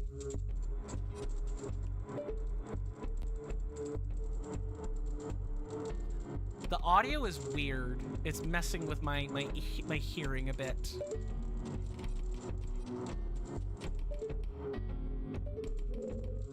Cool ambient atmosphere. I like an actual voting system synced across Discord. Oh, that would be excellent. But again, I don't want to saddle you with work. You've got university and a whole bunch of other stuff on your plate. Let's take it one thing at a time. Making sure I didn't miss any correspondence on my phone there. Oh, we've got 13 minutes to go. I don't know what I was doing. You've been looking for meaning for quite some time. Then I guess maybe, you know, the extra tasks might help you in all of that. Still, I think I want that approach to be gentle. Because if you know, we were talking about being worn thin and needing therapy. I definitely do not want to make you or have you experience that therapy again, or need it for a different reason than before. So we have 2 paths to go, left and right. And I don't see anything. You've learned almost nothing from university. You've been self-taught. Oh, it's usually like that. Oh, have you been self-teaching with the agricultural engineering as well? It's been a while, so thought that'll help. Niv, how does that help anyone? I'm sorry, Niv, that didn't help anyone. Or was it a reply to a request from a different chat room and it got scrambled somewhere along the way? I legit have no idea what a Niv is talking about. I would just ignore a Niv when it wants to help with something.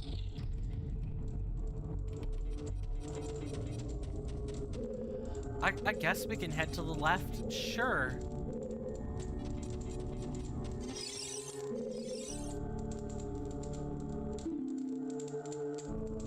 I can teach you about wheat genetics. People raised in the desert have never seen the masterpiece of water turn to ice. I can't tell if this was supposed to be a saucy insult to the Gerudo, or if this was meant to be it was meant to be like an actual hint. This feels less like a hint and more like a piece of lore. I can't wait for the 1.19 update. Food arrived. Would love to chat, but you have to step out. No problem. Take your time. Go get your food. Enjoy it. Savor it. I'll just be here parsing over the hint that I just got, along with figuring out Ganon's tomb. I guess we start right to left, like it's the only path I can take.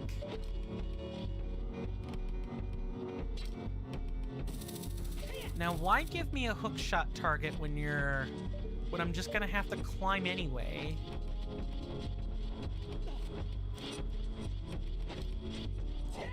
Oh, we haven't seen difficult yet. This is like only slightly obtuse. I can imagine Um, just imagine the Death Temple, ladies and gentlemen. That's supposed to be the final dungeon of the game. I can't imagine how hard that one's gonna be.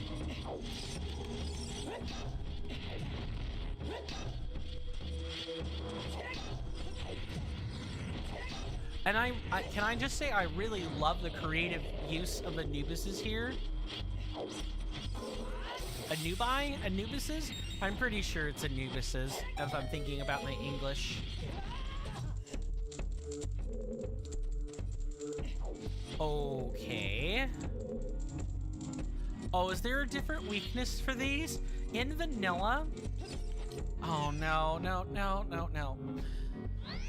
In vanilla, Anubises are weak to fire, so fire arrows, a stick lit on fire, or Den's fire all kill them in one shot. I have no idea what the text is going to be for, you know, this Mod-ROM. Anubis. Okay, the weakness on these isn't changed at all. So we can't really do anything in this room. Maybe let's try going to the right instead. This sort of feels like I needed to have ice arrows already.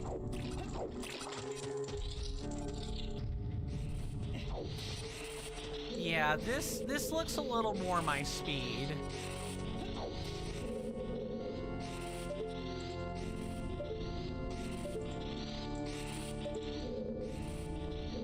Okay, are we gonna get a crate for this? This is a very strange place. While I'm thinking about it, I do want to thank people for, you know, watching. I really do appreciate it. It means a lot. Get up. I don't know what was going on with that. Nice.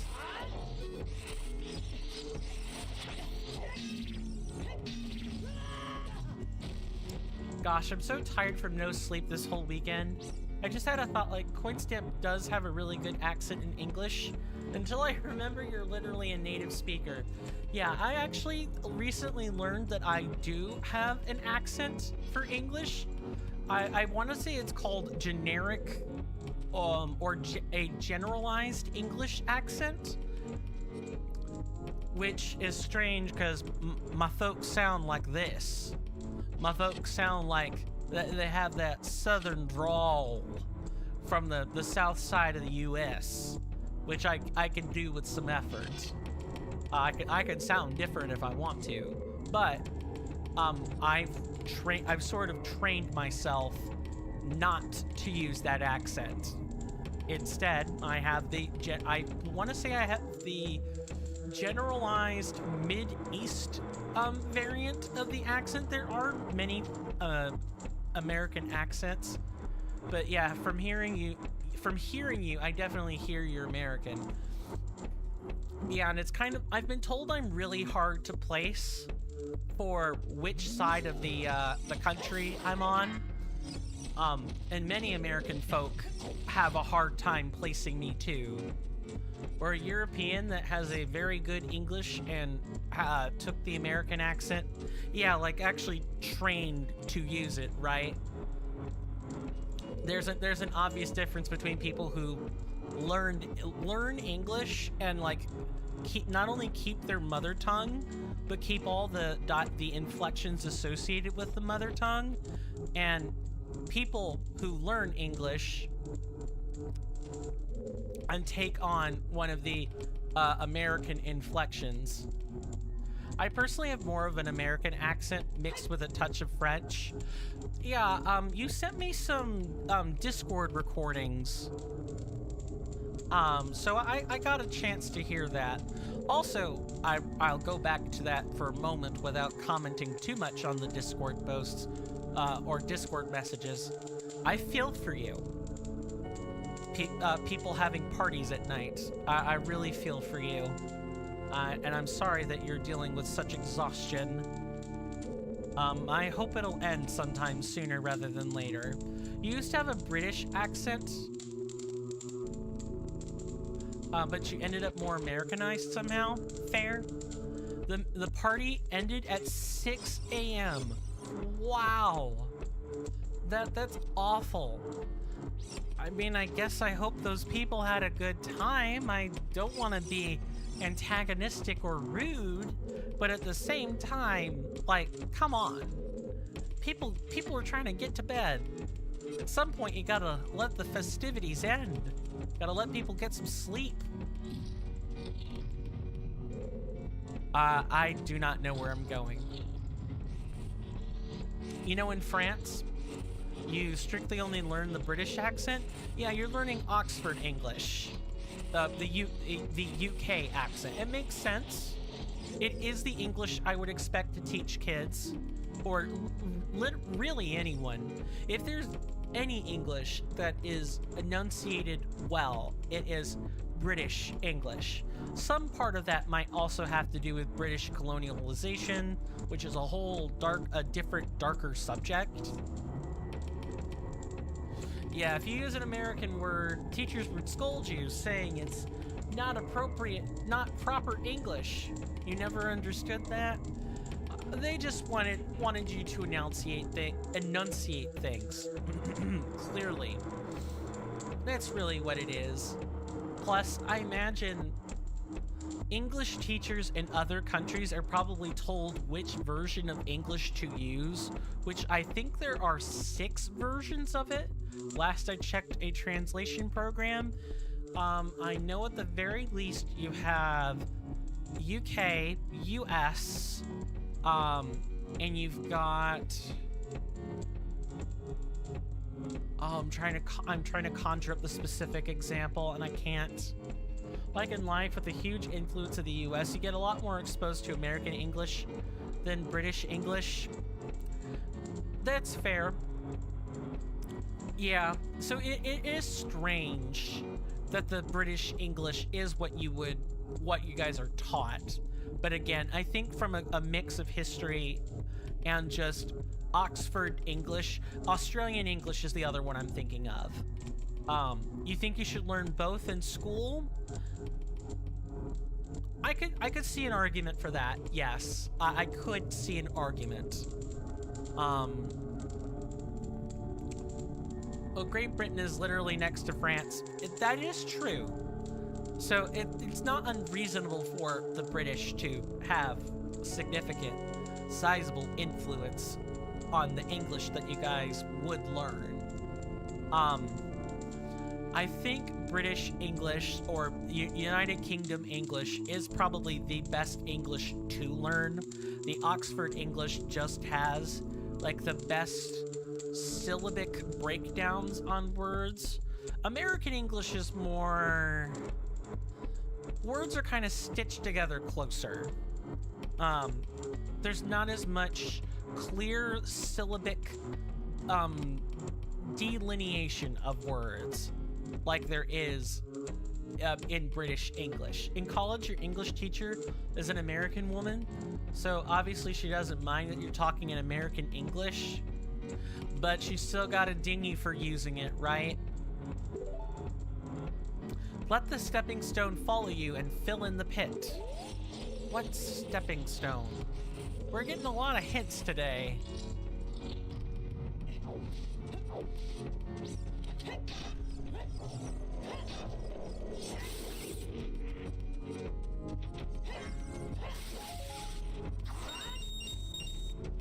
Agreed. I used to find the American accent super hard to understand because Americans don't articulate. Yes, that's the word I'm looking for. We do not articulate words as much. We kind of... how do I word this? We really rely a lot on the sentence context clues to tell us what a word means. Like if I said we're talking about the color red right now, you know, that would make sense. But if I turned around and asked a different question, like, you know, have you read this last week? Have you read the newspaper from last week? those are different spellings of those are different words. One is the literal color red, the other is read, but it's spoken in the past tense. So it's pronounced red. Have you read this? I find it fascinating sometimes how I understand you effortlessly, as if you were speaking my mother tongue. Well, first off, flattery will get you everywhere. Thank you. Secondly, for me, I've spent a long time in academia. I've spent 10 years between 3 college campuses. And the thing, really, one of the key, you're a STEM major too, so you'll get where I'm coming from on this particular point. But if there is anything that a STEM teacher or a STEM instructor would ever opine on, it is the quality of written and spoken word, and especially written papers. I have had many instructors pass around sort of like a blueprint, so to speak, of how to write a professional science paper, a lab report, or whatever have you. Because they're very much used to people not knowing how to write in the necessary scientific parlance. There are certain things you just don't say. It's a very different formal way of writing. And I find that translates to my speaking a lot. I speak formally. Also, when you think about it, you don't speak very fast. When you hear yourself speak French, it's definitely a lot faster. Maybe too fast. I'm definitely slow for an English speaker. I will grant you that one.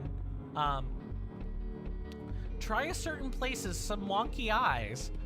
And if those were words, you certainly typed things into the chat. Not sure what to make of it. I need to go grab a beverage, so I will be right back. Additionally, we do need to take our second break. I will definitely, continue conversing as soon as I've come back. But, I'm gonna try my best to, modulate how much I'm thanking people. But let me say it this way. I appreciate people being here and consuming the content. I work hard on this pretty much every time I stream. I'm always thinking about ways to improve it. So I appreciate people being willing to be my audience and be the arena of critics that I need for my ideals and my ideas. Really appreciate it. You guys know the algorithmic things to do already, but if you guys feel like financially contributing for any reason, please note that you never have to do this, but I'm always deeply appreciative of it.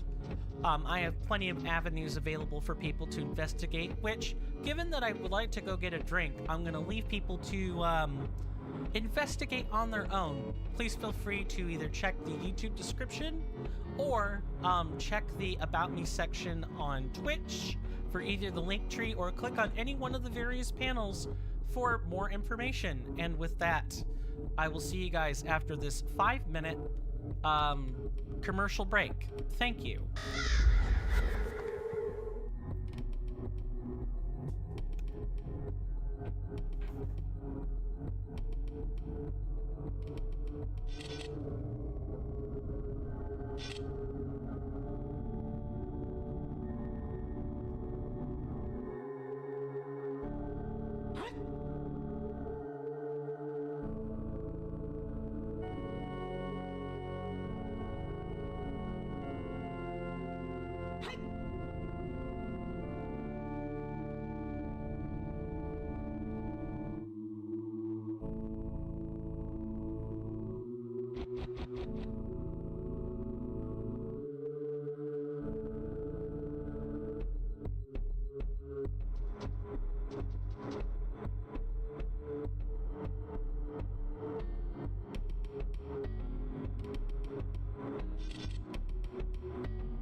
Okay, I am back. So sorry about that.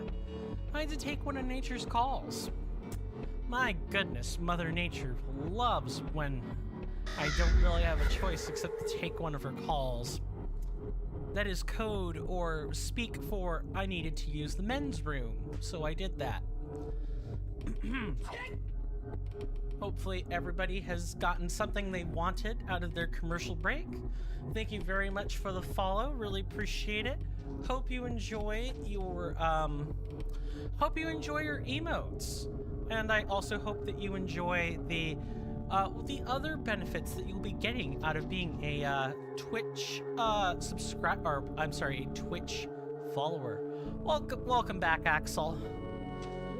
You haven't missed that much. Welcome back, Razby. Welcome back to everybody. You didn't really, let me see, when did you leave? You went to grab food at 3:15. We started talking about, like, accents and stuff. That's mainly the stuff you missed. But if you're talking about the intermission specifically, no, you didn't miss anything. Yeah, mainly, apparently, I've learned that I've had a generalized American accent, but not much beyond that, really. Okay, I am utterly confused on where I am.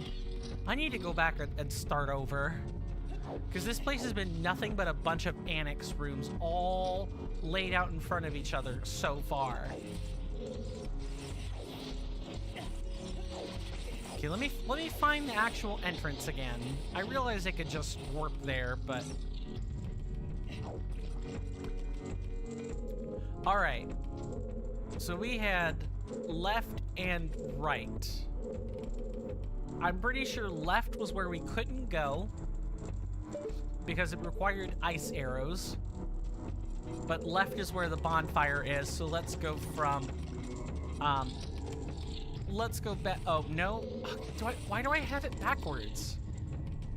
I know I headed left in the first. Maybe I didn't go left. This is one of the most confusing layouts so far, just because it's a bunch of like chambers and everything. You know what? Speaking of French, like Frenchmen and French women, when I had my minors, when I was getting my minor, well, okay, it's not technically finished, but when I was completing my minors courses for computer science, I took the first year of it, or the first semester of it. My instructor happened to be French himself. If that's any, like, weird coincidence. Have I ever been abroad? And if so, which countries? Oh, no, you're looking at a firmly landlocked U.S. citizen. Thanks to my neurodivergence, many countries will outright not. Like, if I wanted to be, like, visit for anything beyond a visa, like a student visa or something, good freaking luck. The U.S. is huge. I do grant you that. And I guess in terms of strictly the U.S., I have been as far over as Texas. That might not mean anything to you guys, so let me try a different description. So, you guys probably know your continents well enough. The U.S. has Canada above it, and, like, Central America below it. I've been as far as the state of Texas, which is, like, right on the end. You know where Texas is? Yeah, I never know. I don't want to assume people know things, necessarily. Well, not even me, but I know I am not the most, you know, well-versed in geography. I'm not the most well-versed in geography, so I certainly don't expect people to be versed in it either. Texas is quite famous, or infamous, depending on how you want to look at it. But yeah, Texas is famous. I think it's because... Tell me if I'm wrong on this, but I have had other European friends, and they all kind of view Texas as a sort of baseline. Like, that's just our general mannerism. I know that's not the case, and I know that lots of Europeans don't see it that way, but that isn't, like, an infrequent sentiment I get on the subreddits. Like, we all like our trucks, and honky-tonk women. Things like that. Please tell me that that is not a widely, like, shared view. Some American states in the center, most people here wouldn't be able to locate them. Yeah, mainly the square ones. Florida, Texas, California, New York. The corners. Everyone's good at the corners because all the corners are different. But you start getting to Idaho and Oklahoma or Wyoming or, you know, Nevada, Arizona. You get to any one of those, and it's probably it's got better odds than the Russian roulette. It's got better odds than the Russian roulette that someone's not going to be able to pick out one of those. You've never been outside the country? Depending on how the Ukraine stuff goes, and whether the extreme far-right president wins the election, that might coincidentally and spontaneously change. Yeah, tell me about it. I'm still trying to get my passport, just in case.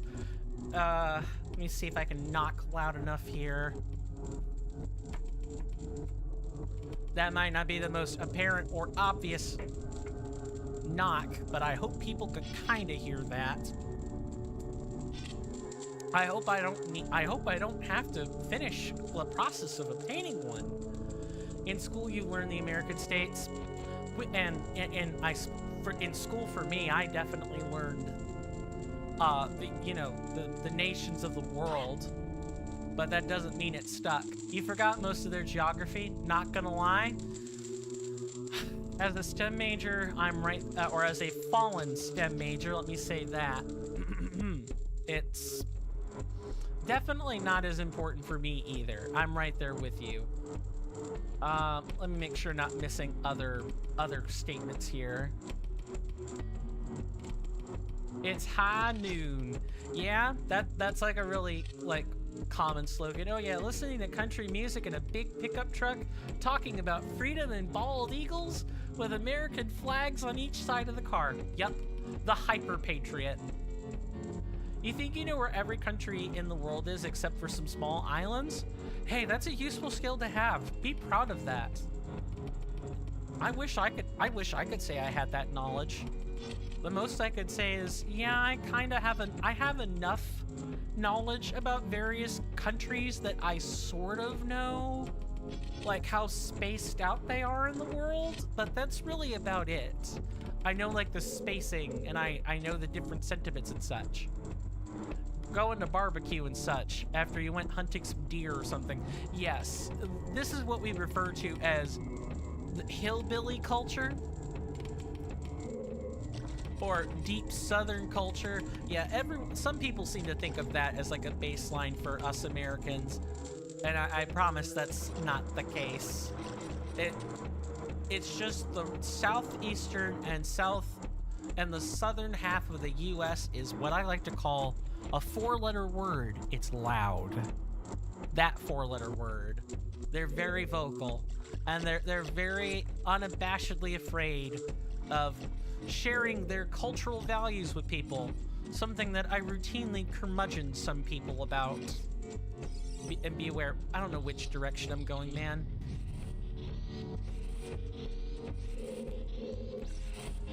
Okay, so I guess let's start here. Let's head to the left and start going either left or right.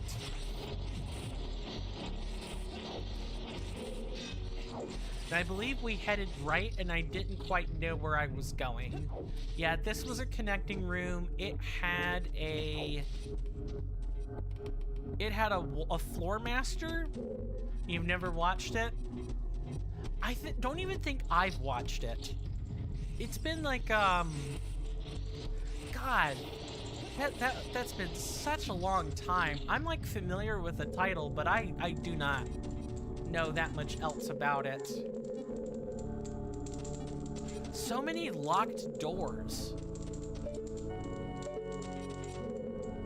So many locked doors and pits and statues. What the heck? Have you watched the American Song Contest? I'm afraid not. I think it only happened in 2022. Definitely not then. My folks watch The Voice, which is like a show for American burgeoning and budding artists in specific, or people. It's basically a glorified talent show. There's also American Idol, which is sort of the same thing. And then you've got like America's Got Talent. I'm aware of shows like this, but they're not really my cup of tea. Now, my dad and his wife, on the other hand, my stepmother, they know a lot more. They love watching that type of stuff. The winner of the American Song Contest was K-pop. Don't remember the state? Interesting.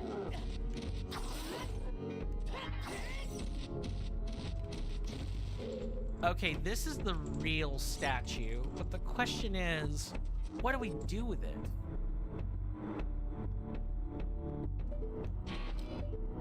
And I think this is the dungeon where we're kind of Oklahoma. Ah. That's weird. You wouldn't think of Oklahoma as having K-pop be the winner.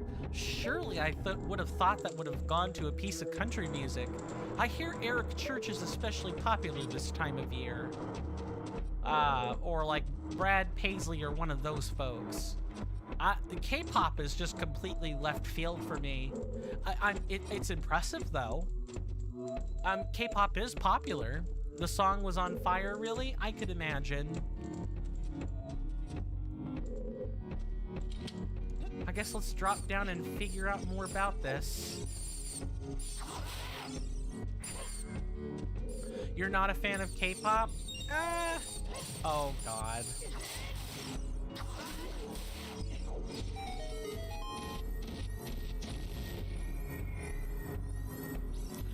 I can understand its artistic appeal, but I'm right there with you. I'm not a fan of it either.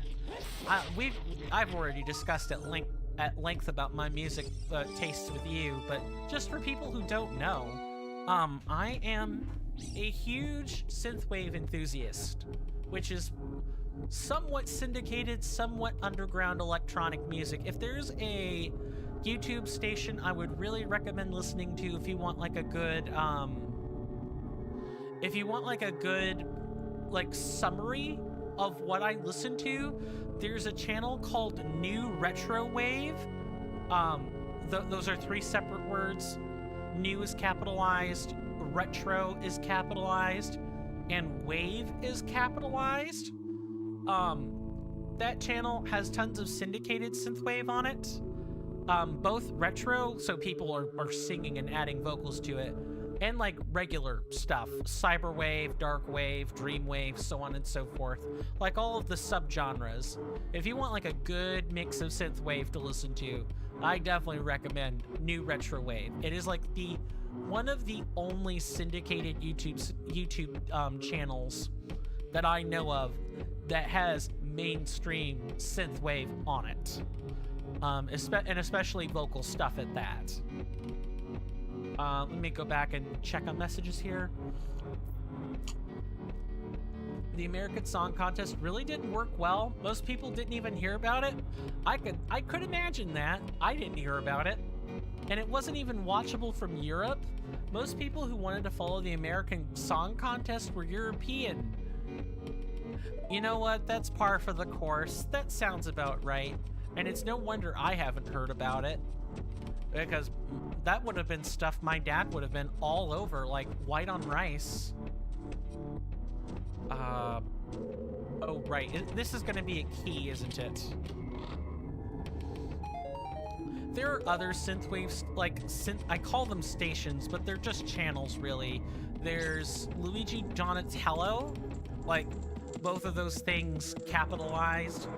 You could probably also just search those two words in the YouTube bar and you'd probably get it. There's the Prime Thanatos, and there's the 80s guy. There are like 3 other channels at least that all like feature synthwave. That's like their shtick, their thing.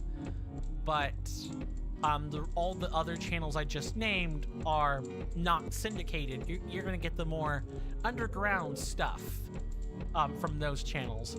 The new retro wave is syndicated artists. We Europeans heard about it a lot because they got inspired from the Eurovision Song Contest. So we were all like, oh, they're making our European contest in the US. That's cool. But then it definitely seems like they failed in the marketing department, huh? Because surely, you know, other people would have heard about it.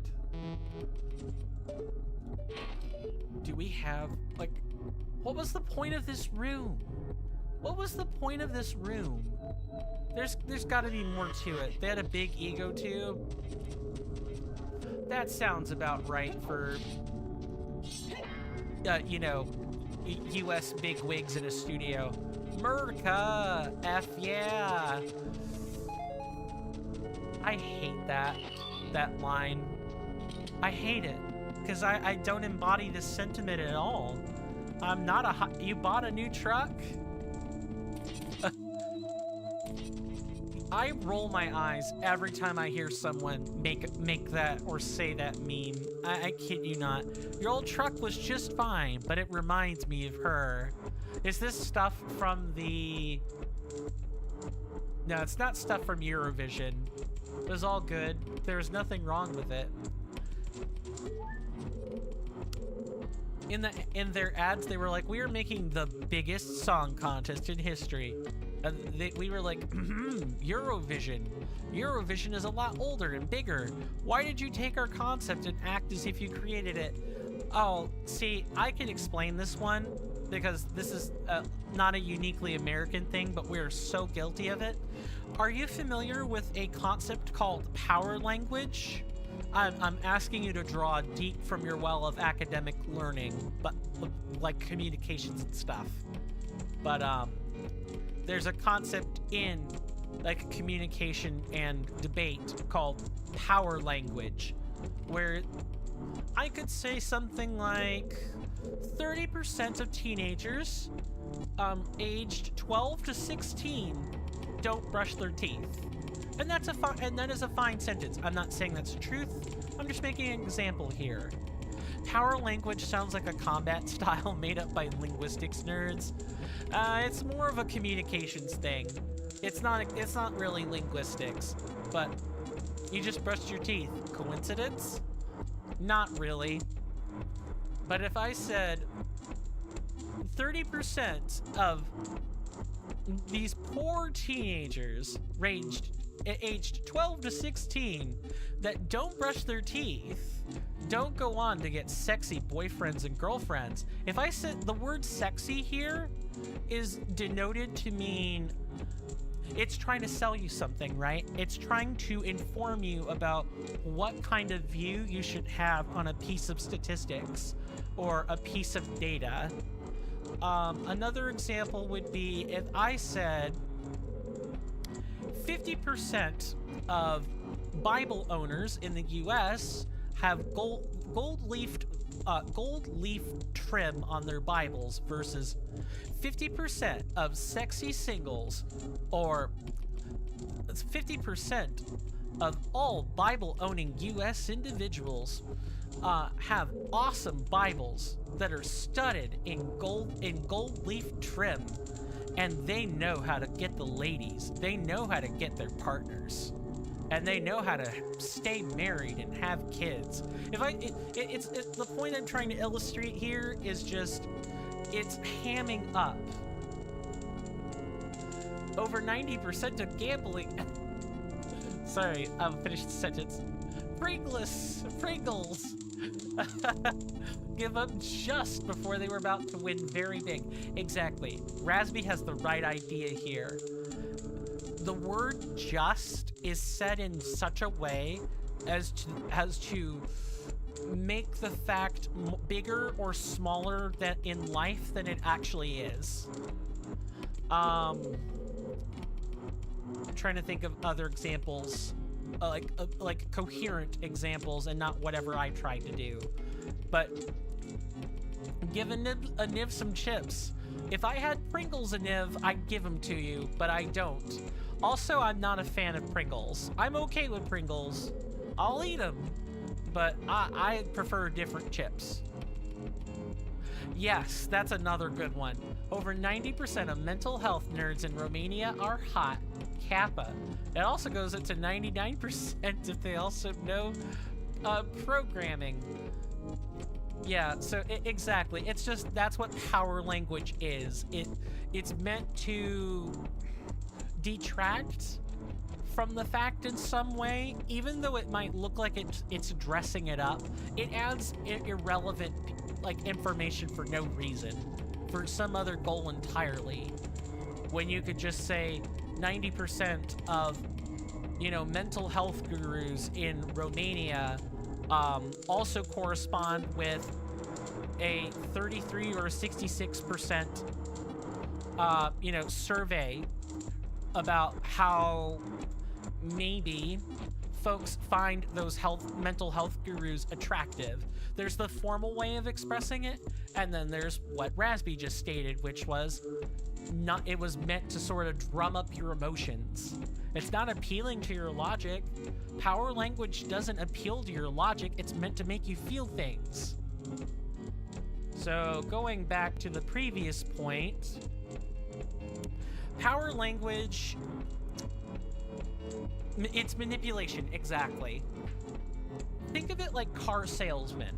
that's probably the best way I know to describe it. You can ask a car salesman anything, and they will find a way to spin whatever fact they're giving you toward the purchase of a car, or the, extending your car's warranty on something. Everything that the power language isn't, every power word they speak is in service to something else. It's very much manipulation. It's a big no-no in the academic field. You do not use power language in the academic field, and you use it even less in STEM fields. So that's the type of thing I routinely avoid when I want to discuss something. And power language is something that's not really a not really a problem in everyday speech. People use power language all the time. It's just oftentimes what I do is I'll either make claims or I'll debunk other claims. It's like 90% of what I speak about in real life to people. And it's just the academic training more than anything else. Like, between my own personal dogmas regarding power language, there's a reason that I don't like using it. It's manipulative. But also, it's just, I'm used to writing and speaking very formally. As my biotechnology forensics instructor would say, just the facts, Jack, nothing else. Only the facts. And nothing else is relevant. Your appeals to emotion won't help explain to folks asking about the DNA, about the accuracy of DNA tests. It won't. Power language won't bring back their loved ones. It won't make them want to cooperate with you anymore, especially if they wise up to it after the fact. Plus, I guess it's kind of a known thing, unless you also get like a double major in English or something, or double major in communications. I find that scientists, or people in STEM fields, focus more on truth and less on trying to sell you something. But that's just me. What am I doing? I'm trying to find out, we have tons of places to go, and kind of just, there's so many doors. Can we rename this temple to Ganon's Tomb of Doors? The Tomb of Annihilation? The Tomb of Many Doors? However you want to say it? Because my god, I am confused. Just wandering aimlessly, running through multiple doors. Eventually, we will find a hole or a place to go that isn't going to be a door, a gate, a window, or anything else.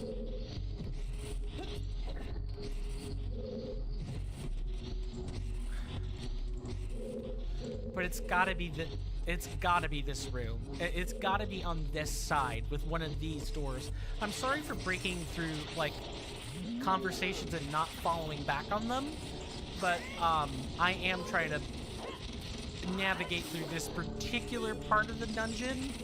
I definitely don't want what happened 2 episodes ago, where we spent half an hour wandering up and down the same halls and not making any progress. I do have to care about that, because the more time I spend here, the less we'll have for a Breath of the Wild or other suitable streaming activities.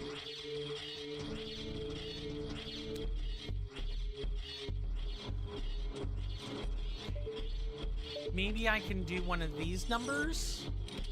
Oh, hold on. I should be using the Lens of Truth here, too.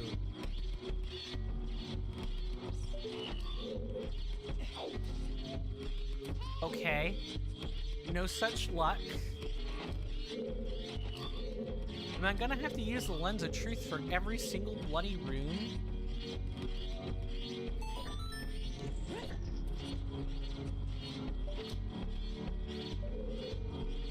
I am curious about my tomorrow's lectures. Morning, pharmaceutical products. Afternoon, socio-technical locks. What classes do you have this I don't. Is it year, semester, quarter? How is your school year? No, literally no idea what you'll study exactly. Seems like it goes in a lot of different directions. Right, you study agricultural engineering. I've got that part. Sorry, I guess I asked the question weird. What I meant was, what is your in final year? Right. What's your schedule breakdown like? Do you take classes like every 6 months, every 3 months, or are they spaced out over the whole year? Like, what does a college term look like for you, if anything? And I don't know what that looks like in France. I'm speaking in American terms, so forgive me if there's not exactly a whole bunch of crossover.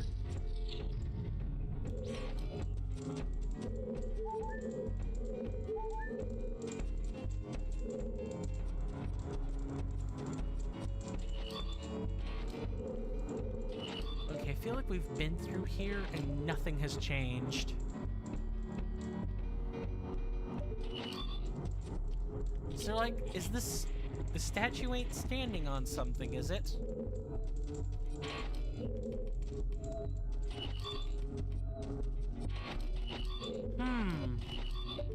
Well, even most French people don't know well because it's a little specific.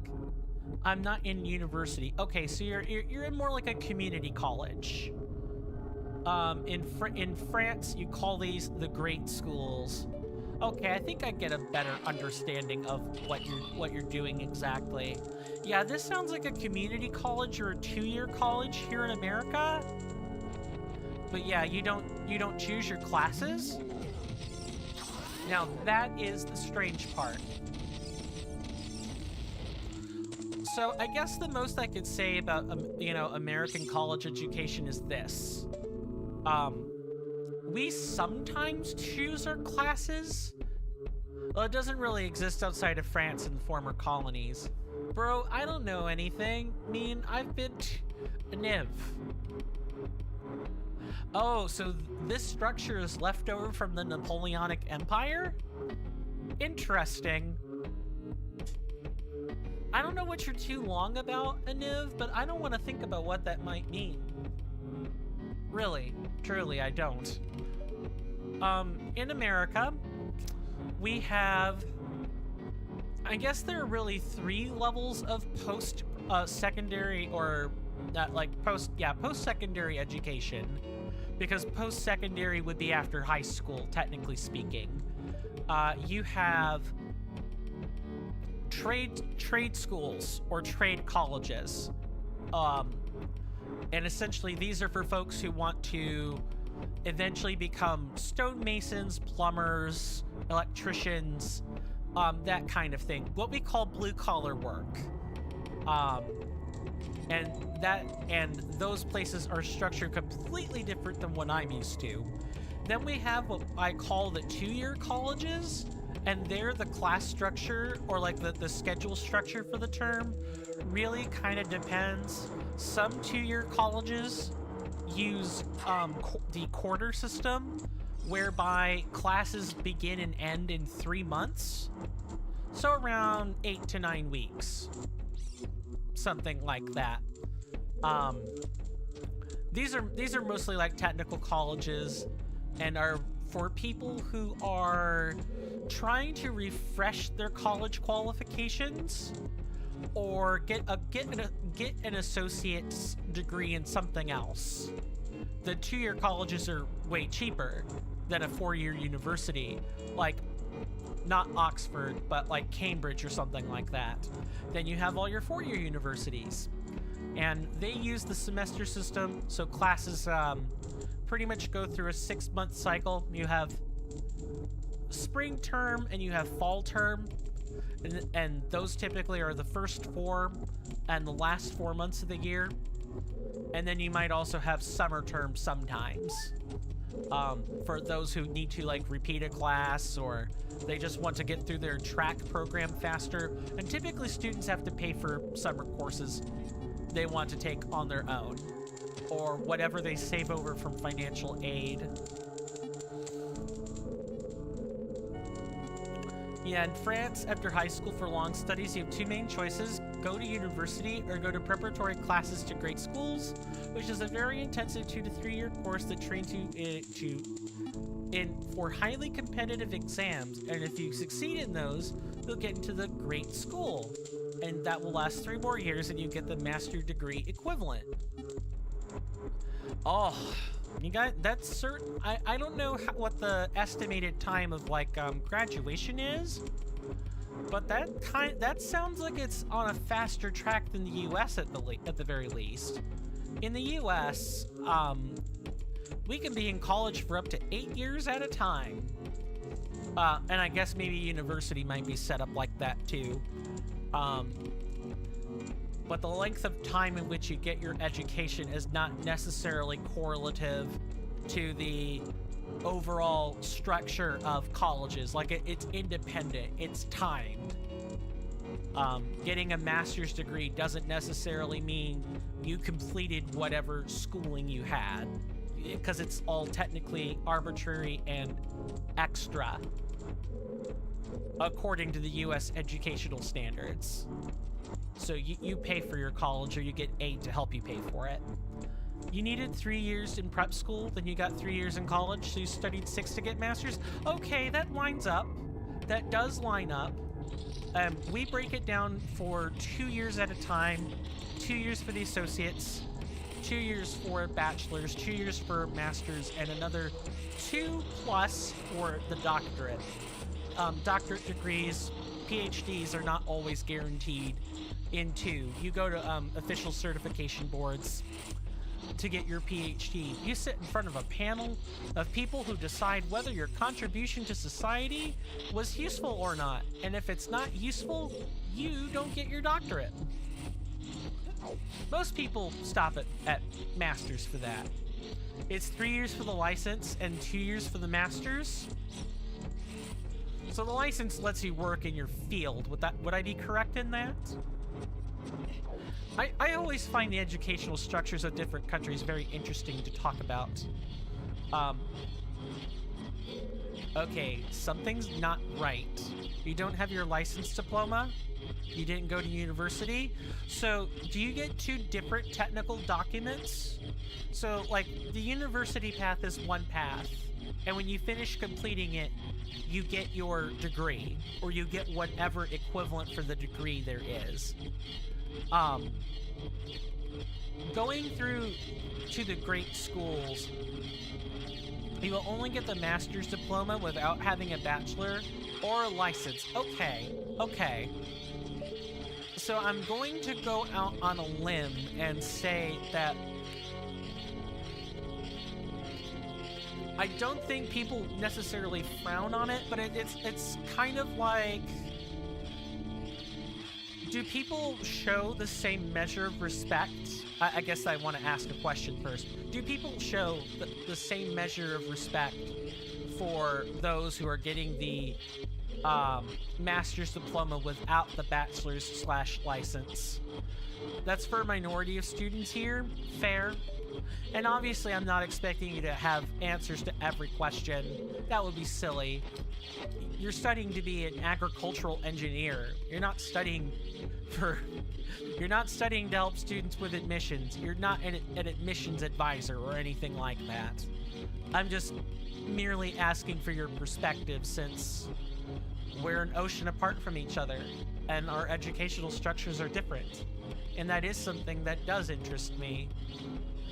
It's nice to be able to compare and contrast other perspectives.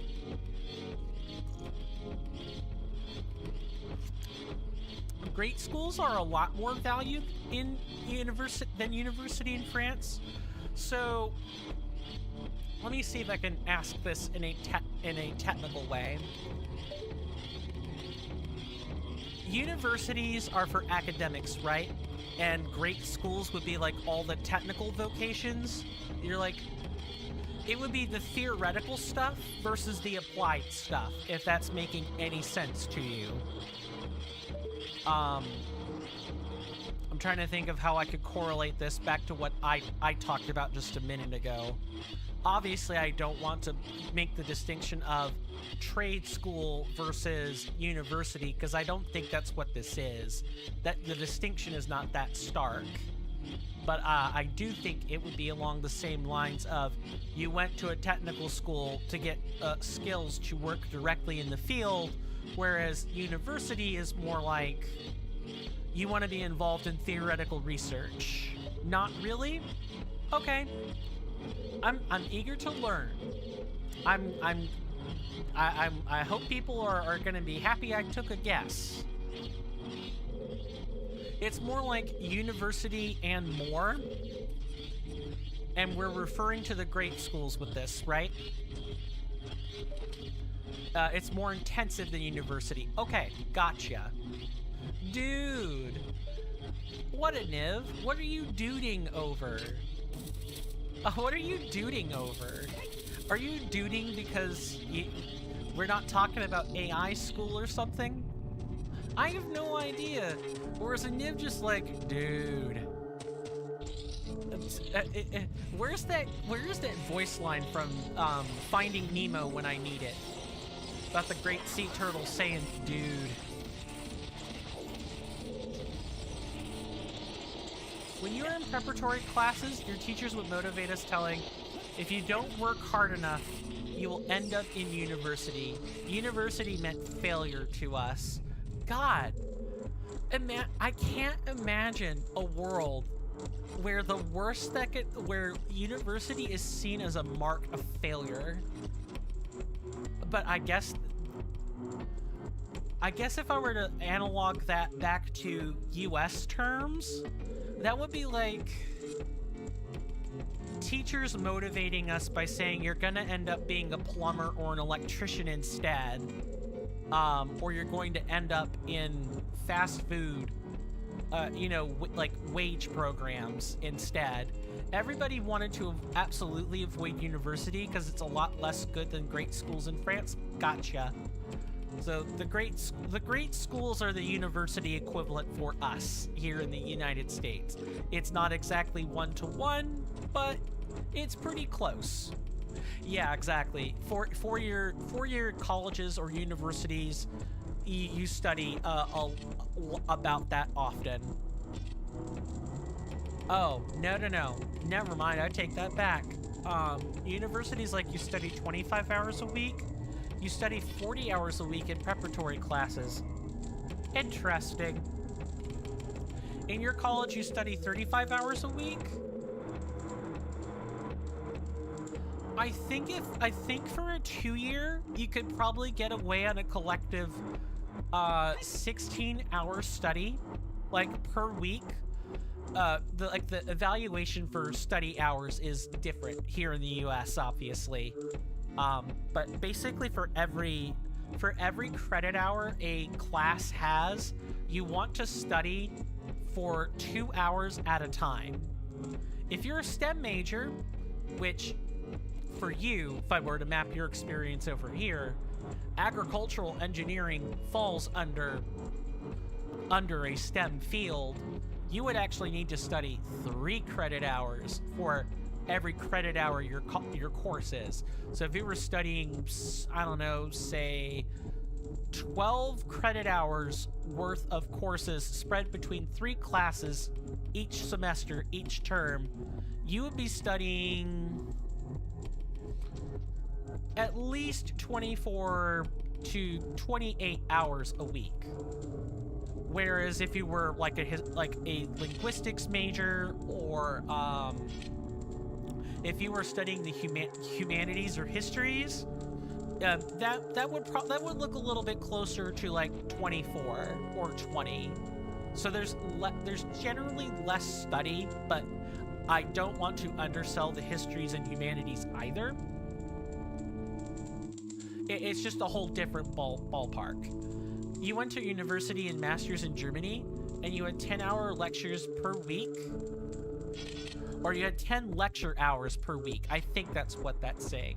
It was so chill. I can imagine. It's not because it wasn't intensive or anything, but if I were to map that back over here, it'd be like 20 hours of studying each week. which you could spread out over 5 or 7 days, however you wish. Yeah, I was a former cellular and molecular biology major. So my study sessions, I would basically have to spend 6 or 8 hours a day somewhere studying. You felt like it was a 6-month holiday? The rhythm back in France was brutal? I can imagine. I'm spending so much time not doing the dungeon. It's funny. It's probably because I feel confused more than anything. Yeah, and sometimes I would have 28 hours, like a week, that I would have to study. It's fine. This happened with Raspy too. It's not just you. I have a terrible time trying to navigate these dungeons without getting I have a hard time doing that when I am a bit distracted, but it's fine. The distraction is good. I prefer it. That said, this dungeon in particular, Ganon's Tomb, is a Niv. These people don't, like, I say these people. Folks here don't even use ounces. I use ounces. Everyone else here uses metric. Get with the program, Niv. Is it this room and I'm just like missing something obvious? Niv was talking to me apparently. Had to have been. So like that key will let me do something. But I don't have any means to defeat the Anubis. Oh wait, no, yes I do. Yes I do. I have the means to defeat them. I didn't think hard enough about this room. Chat, you guys are gonna laugh at me when this is all over. Just watch. You'll see what I mean.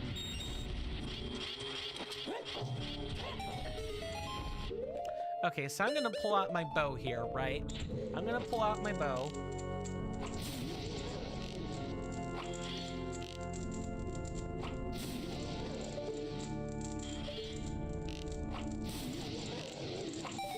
We could have been in this room the whole time.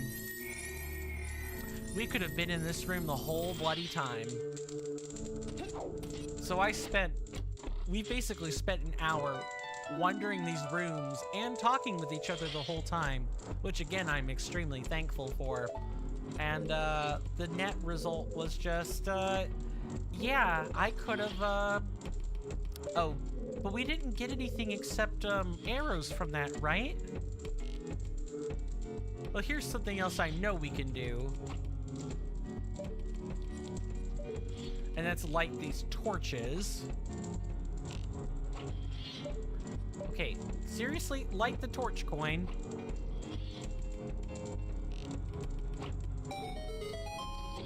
And of course it's timed. Why wouldn't it be?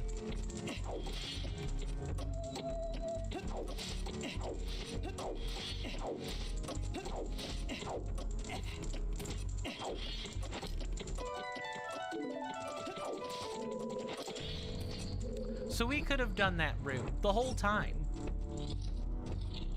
I'm upset with myself, guys. GG, thank you. Appreciate it.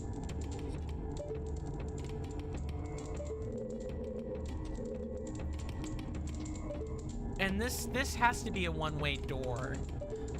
I don't know. I definitely feel like I trolled myself. I appreciate the latitude, Axel. I'm glad that I'm not super worried about having to rush around. You know, we'll get to Breath of the Wild when we get to it, and I guess in your case, you know, the more I'm here, the less I'm with Breath of the Wild, I suppose. So there are definitely some pros to, there are definitely some pros for me to be stuck, so to speak.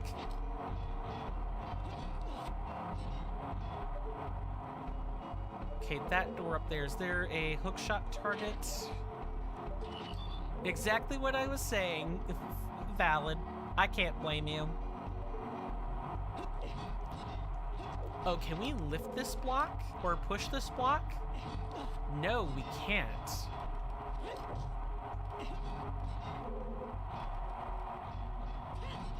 Interesting.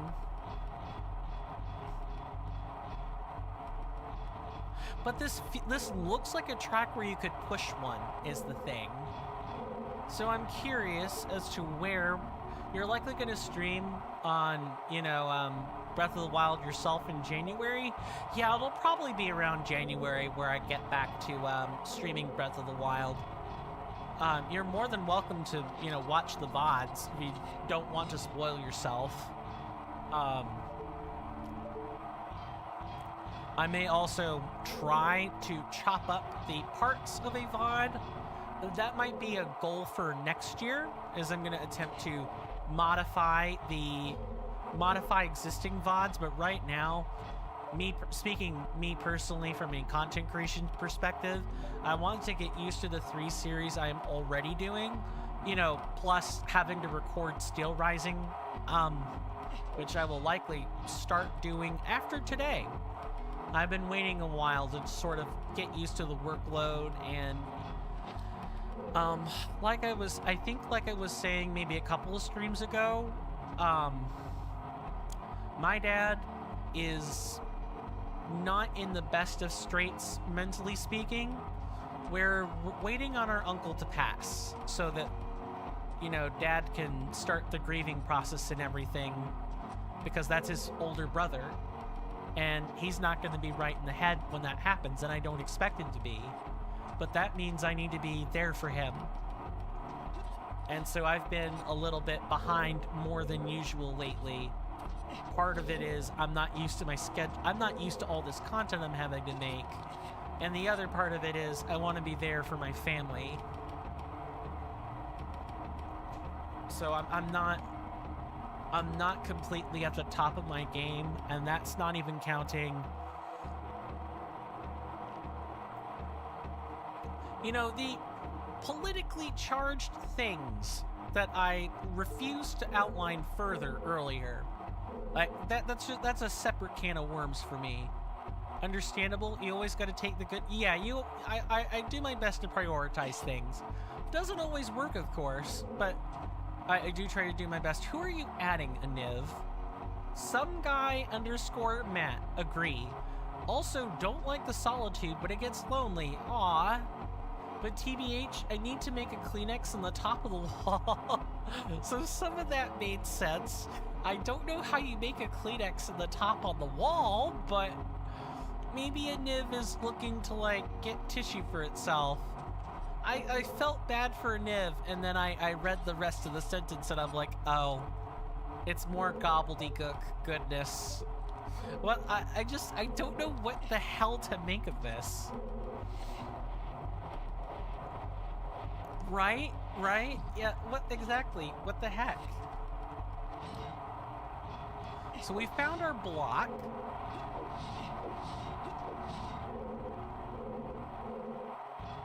And I'm pretty sure I know where we can, we just push this block all the way over here. I get the feeling if I push it over to that other door, you know, we're just gonna end up having to come back to this room. Let's not do that. You're imagining someone sticking tissues on walls? Me too, all of a sudden. Me too.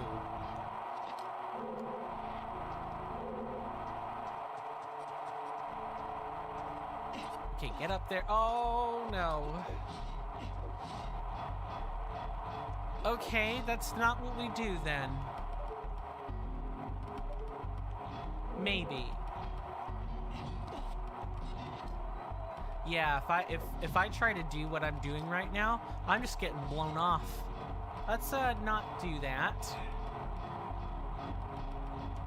I think I actually have to do things this way. We're slowly starting to unravel this place, chat. Speaking to the collection of everyone on YouTube and on Twitch. I'm sorry. That fan has a portcullis blocking it. Why did I get hurt by touching this fan? That's silly. Oh, it's because it's a fake portcullis. You can actually still walk through it. All right.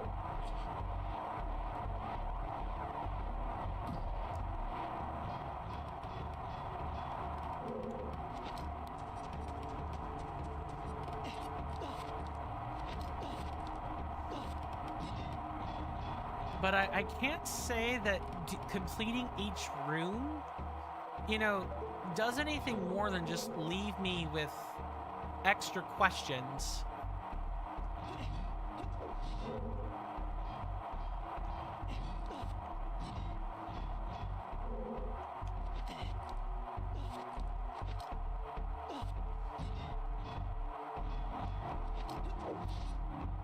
Okay.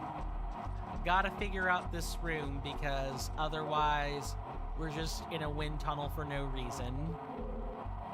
I probably need to reset this whole room. And I hope I didn't softlock myself. Windy, exactly. Yeah, so unlike base game, a rather common phenomena that can happen with some harder hacks is called soft-locking yourself, or simply soft-locking. It's what happens when you take an order of events, or like engage in an order of events that a game dev was not intending you to, did not have in their frame of mind when they were making the game. In a Mod-ROM author's case, it's what happens when you know, we take a path they didn't anticipate either. It's more or less the same definition, but Mod-ROM authors in particular can fall privy to lots of soft lock traps in their games, in their creations, because they become blind or inured to their own work. They know how to solve what they created. They made it. It's how they translate that how they translate giving that knowledge to other players, and when either a player thinks outside the box or just starts trying to brute force various solutions, sometimes you end up creating a situation you can't get out of, and that is a soft lock. Yeah, in base game, they have the time and budget to test those things enough to remove all the possibilities.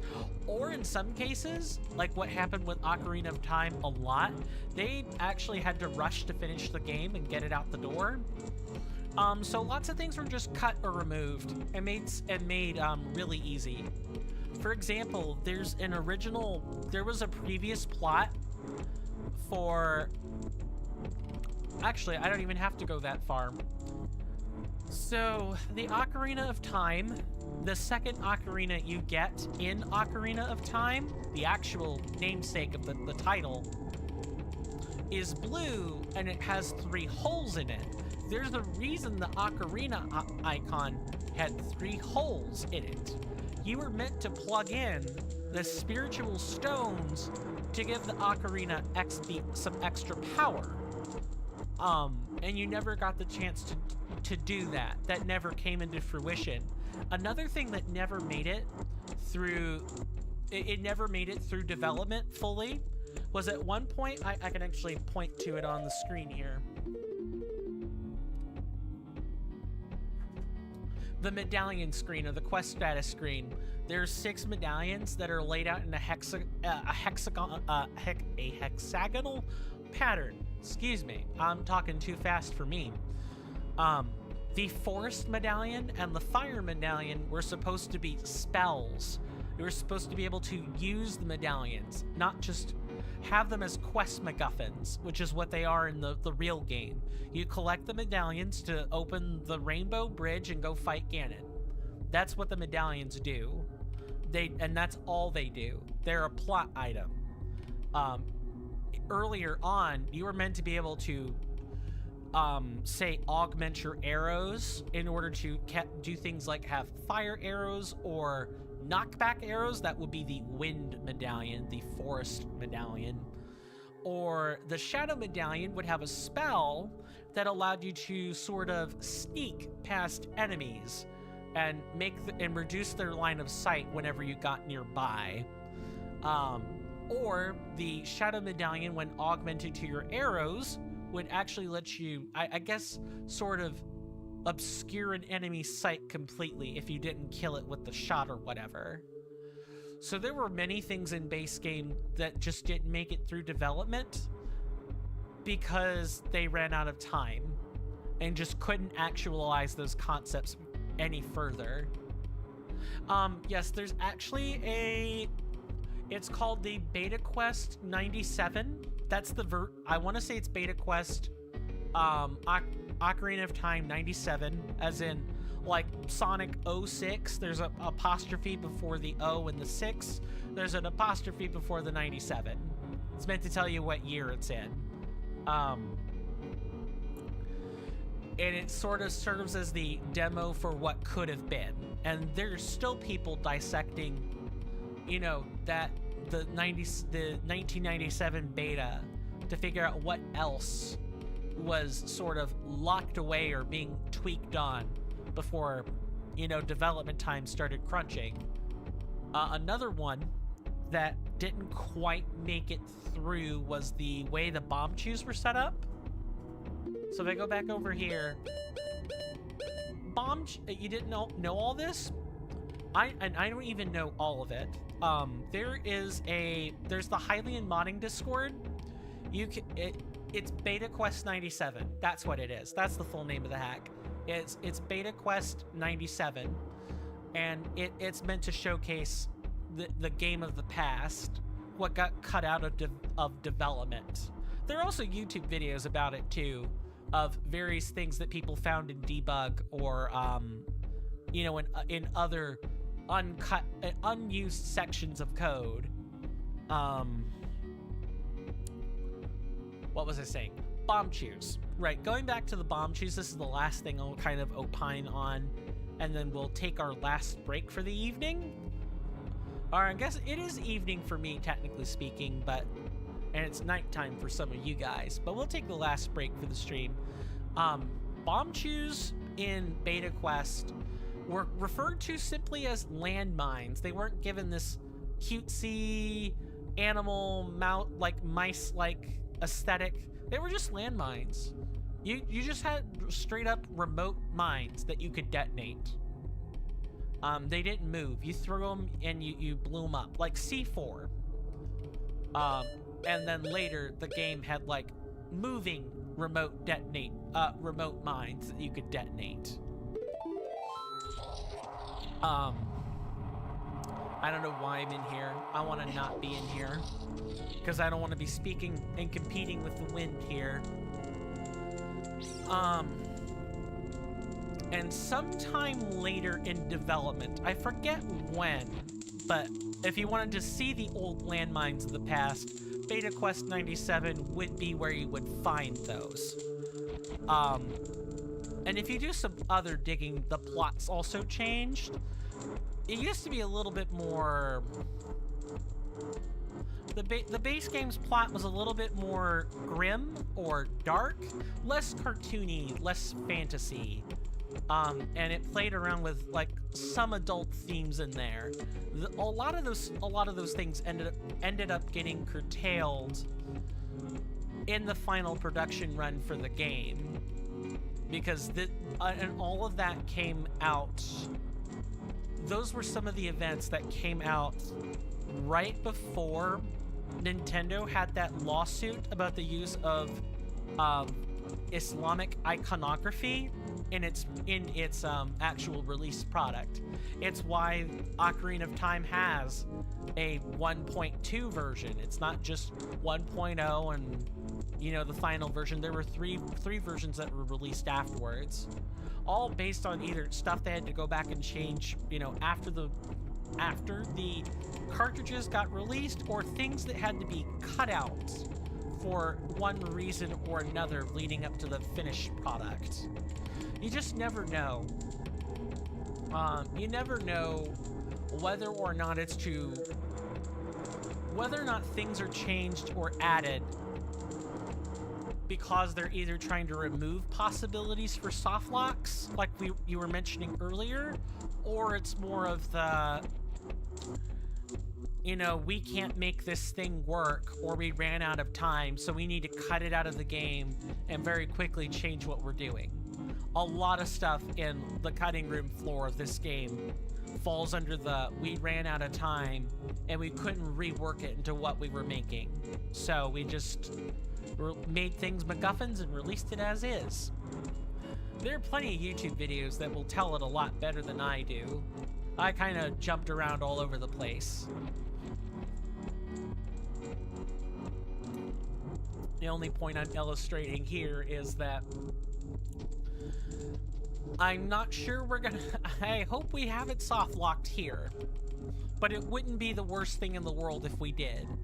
I can't always wait for patch 1.19, play back up to this point, and then we start over and I use save states or something. We'll figure all that out, I'm sure. I appreciate you guys being here. I really do. You guys know the spiel by now. We don't have any shilling left to do, so we're gonna take that 5-minute commercial break now, with 90 seconds of ad time for people on Twitch to help with pre-roll and everything.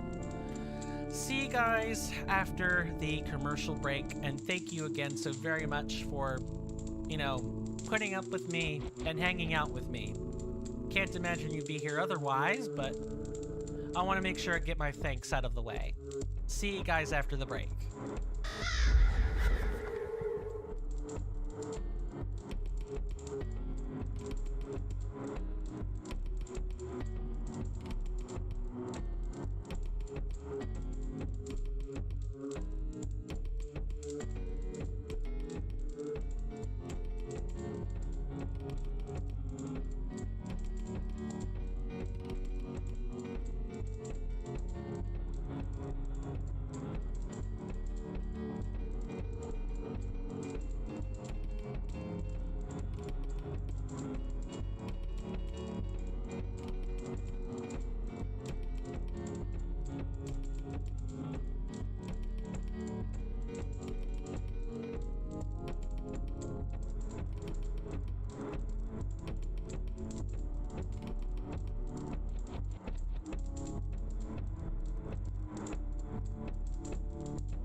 Oh my goodness, it looks like I missed, it looks like I missed a raid. I am so sorry.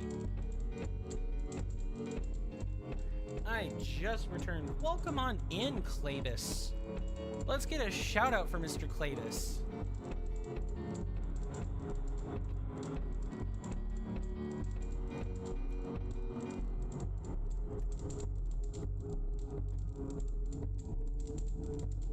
Oh, and we're streaming Friday the 13th.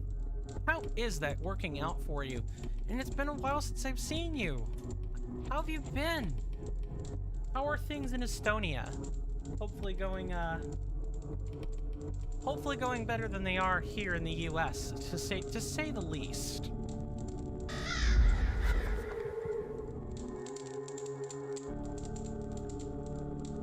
But Clavis is a good Twitch associate of mine. Go check out his content. Thanks for the shout out. I would love to attend a stream sometime. It's just the schedule hasn't always worked out. I will fix that. It's gonna take me some time, but I will do it. It's been working pretty good. In Estonia, everything's going good? Good. Glad to hear it. I would say for the most part, things are icing down here in the US. What's gonna be tough to predict is next year. More than anything else. And that's being real mild about it, for obvious reasons.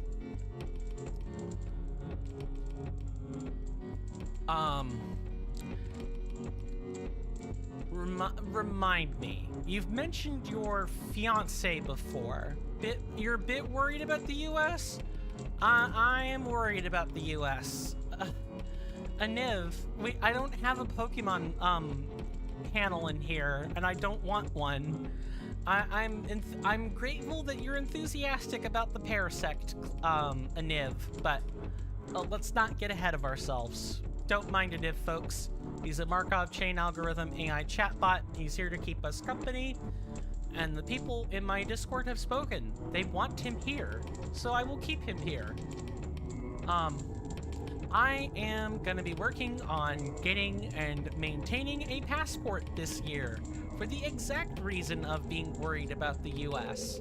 I want the ability to bounce if things go south for any reason. For people coming in from Clavis's stream, welcome. My name is Coin, or Swirling Vortex, or Steven. Call me whatever you would prefer.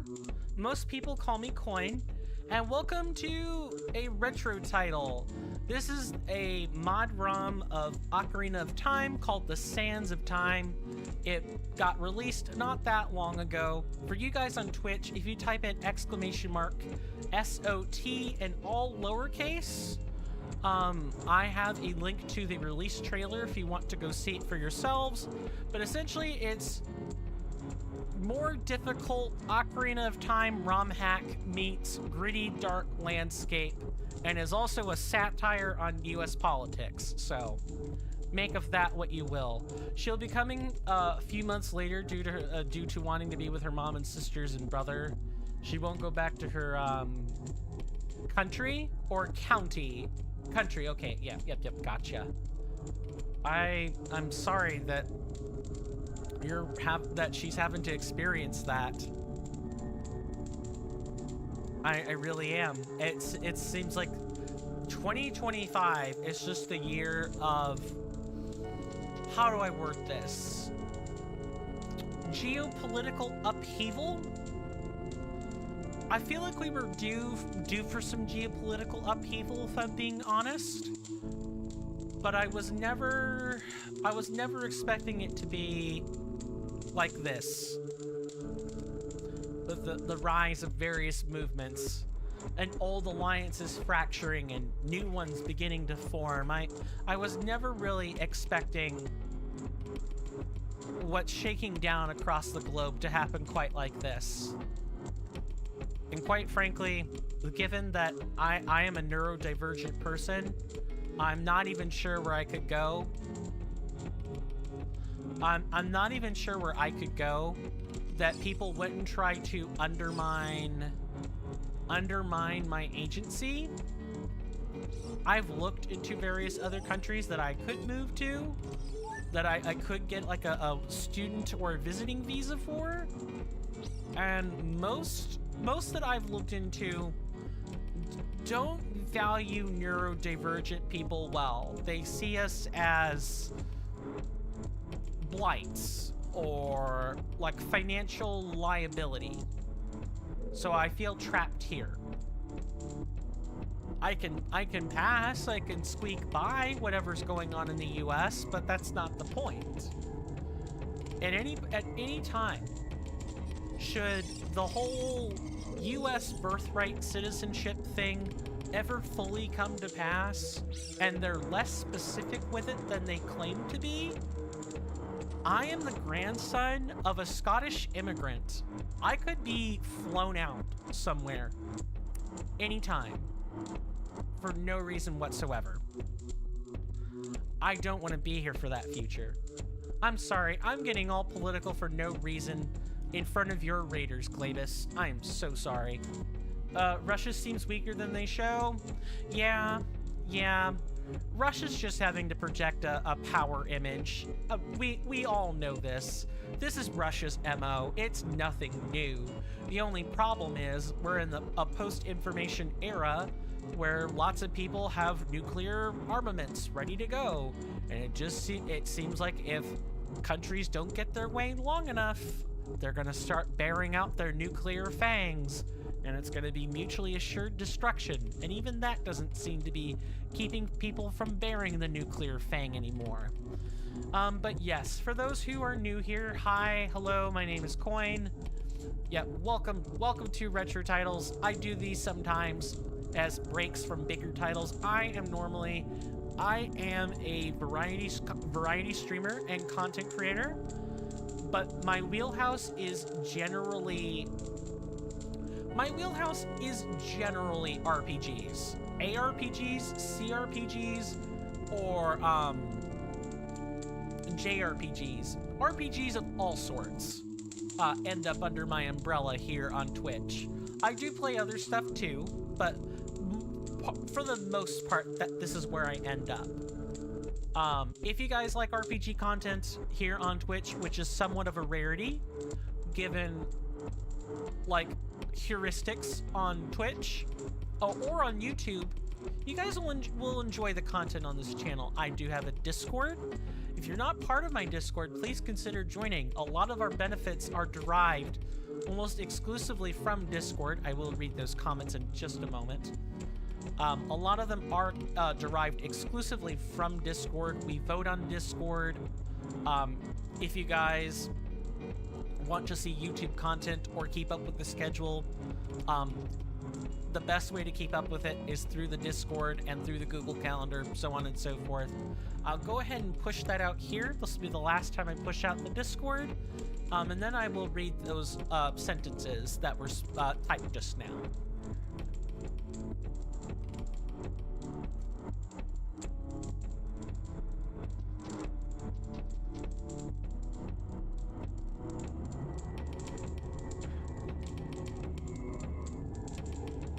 West should just support Ukraine fully and the war would be over in 2 weeks. I agree. I'm not sure why everyone is so resistant wanting to support Ukraine. I think people are maybe rightfully worried about the cost of life, but it would just be over if they just gave Ukraine everything they needed. I agree. I hesitate at... It's weird, right? Like, I support Ukraine's sovereignty, and I want to see them succeed. And I guess we're already... I guess some nations in the West already are technically at war with Russia. They just haven't said so. I guess because declaring that they're at war would be a much bigger gravitas than whatever this asymmetric stuff that Western nations are trying to pull with Ukraine. I don't agree with it. I think we should just take the kid gloves off. And it's not like I hate Russian people either. The Russian people are suffering under their despot. And I They're tyrant. I want to see them freed. But we can't ignore what their nation is doing at the same time. And we shouldn't be giving Putin's administration the hot ticket items they so desperately want. Unfortunately, I think it's pretty much all but a guarantee. And if Ukraine rebels further against its own fate once the Trump administration takes office, I don't think good things will be coming in Ukraine's future. It's not looking good. It's not looking good. So my sentiment is right there with yours, Klebus, but I just don't know what to expect for next year. Last Trump comments make me feel hopeful. Oh, really? Now that does interest me. Hopeful. I hear that one of the breakthrough deals that one of Trump's like hopeful officials, not quite confirmed yet, one of their proposals got rejected. So I hear something along the lines of maybe Trump would be a little bit more sympathetic or say, well, shrug. I tried reasoning with them. I tried bargaining with them. It didn't work. So now we do this other thing. But I'm curious as to what he actually said. I don't know what he said. If I'm being honest, I've been too busy living in being in abject fear. I don't know. U.S. politics are really frosty cold this particular time, this particular election cycle. I don't know what to do with all my abject fear. I've talked about it in one of my vlogs, but I haven't really sat down to reassess myself. Speaking of which, I'm speaking to my audience as a whole here, but I owe you guys a vlog because there are a lot of things that have changed since last month. He said something about Russia's weaker and about 600,000 soldiers have died in Ukraine. Yeah, that is a statistical fact. Okay, I see what those comments are talking about. Maybe enough people will rebel against Russia's yoke that Russia will be unable to sustain this conflict. I think I get where you're coming from on that now. Is that like a... Okay, no, there is a door behind there, but what I don't know is... Okay, can I pick a side and get up there?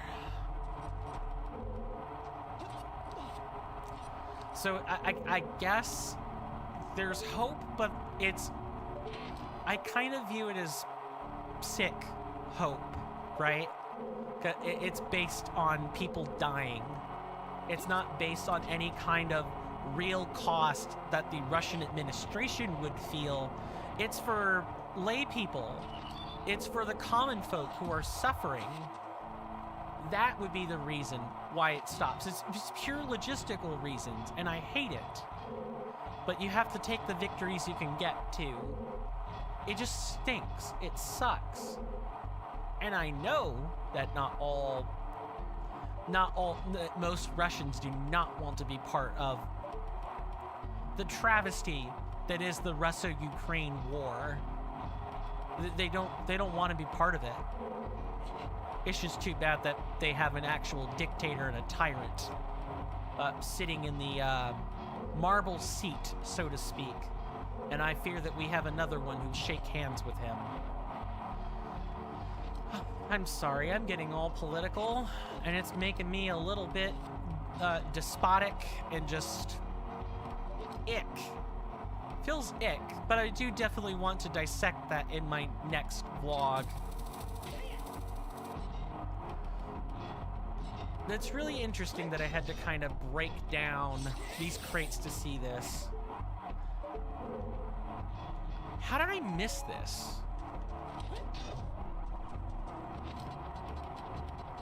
So for those who don't know where we are, you know, people from Klebus's stream and others and other places, we're in Ganon's Tomb in the Sands of Time, a ROM hack made by Debug Log and Woon, !SOT, or for you guys on YouTube, I have Nightbot commands for you.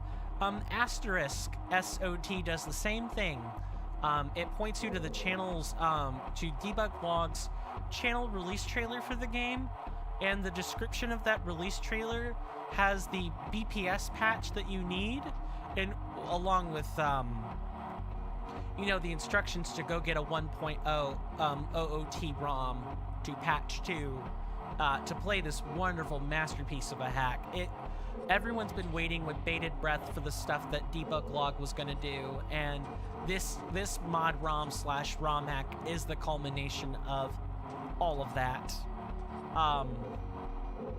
We are in Ganon's Tomb, which is where the third medallion, the Spirit Medallion, is resting, and all the dungeon layouts are very complicated. This is the third major dungeon in this hack. Okay, we quite literally can't do anything.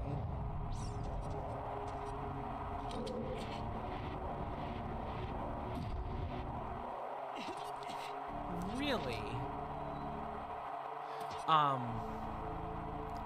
And it's just kind of been all over the place. A lot of locked doors. There have been a lot of push block puzzles with no seemingly obvious answer, and we've pretty much been spending the last couple of hours here kind of working out the various puzzles. And we spent an hour trying to look for a puzzle to complete for a while. Okay, I see what's going on. I messed this up.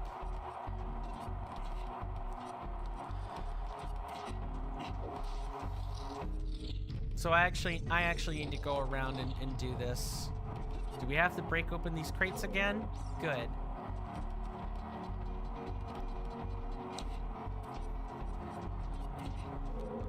I would definitely class Sands of Time as one of the harder mod-ROMs / ROM hacks for that released this year. And I'm hopeful that Indigo, one of the other, like, essential, important mod-ROMs, is also going to release sometime this year. But we are running low on time to do just that. And I do look forward to bringing folks all of these wonderful, you know, retro creations off of the same base game of Ocarina of Time. Ocarina of Time is considered something of a Nintendo cult classic, and it's not even a great game by today's standards, but it's an experience everyone should have. I've heard it termed like that. It's something that you can do in 40 hours. You can quite literally take a month, complete the game. And you'll at least understand why it was a cult classic more than anything.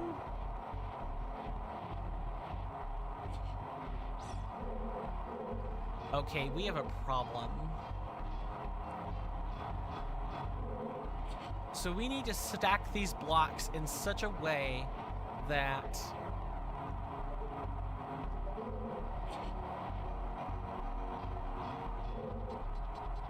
we need to stack these blocks in such a way that they're sort of staggered when we go to climb them. Because that's the only way we're getting to this other door. Maybe something like that. That seems appropriate. And you guys are coming in on the tail end of the stream. How is everyone from Klebus's stream doing? I hope everyone enjoyed Friday the 13th. I know that it's not my cup of tea, but I know that a lot of people play it. There's a, is it Bryce McQuaid?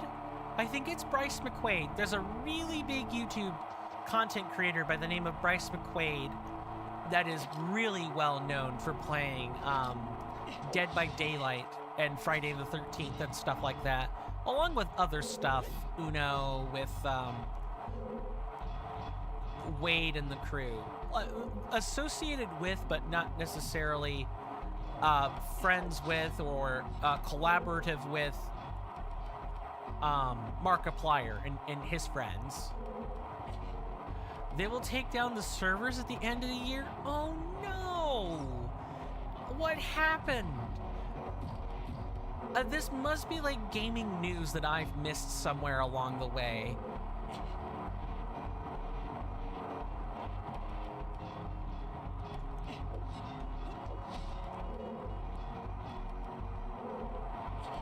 Is there just like not enough thorough traffic?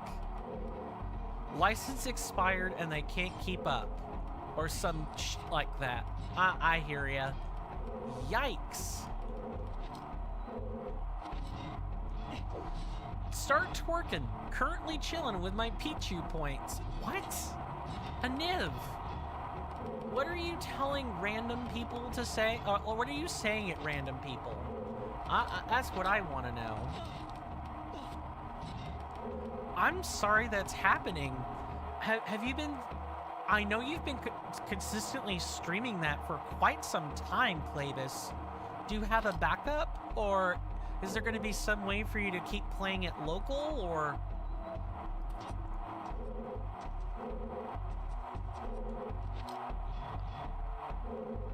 I wonder, and while I'm waiting for the reply to that, I wonder if this particular stone platform here is an indicator of what I should be doing. I'm curious. I'll try, but I don't think it's gonna go over real well.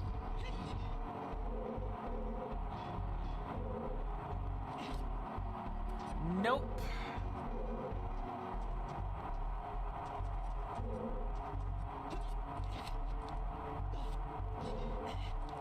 This place is very complicated. It is taking a lot of my processing power to try and navigate this. Well, you do play other games. Backup most likely will be some random game. Fair, valid, completely valid. I don't know what I would do if you know, my big project that I always have on the back burner, which is Elden Ring Reforged Challenge running. I don't know what would happen if Elden Ring Reforged, you know, went and hid, or if I suddenly lost my Steam library. It still sucks. Okay, what do I do here? I need to basically have... I need that block to be first. But how? So I need this block to be on the left-hand side?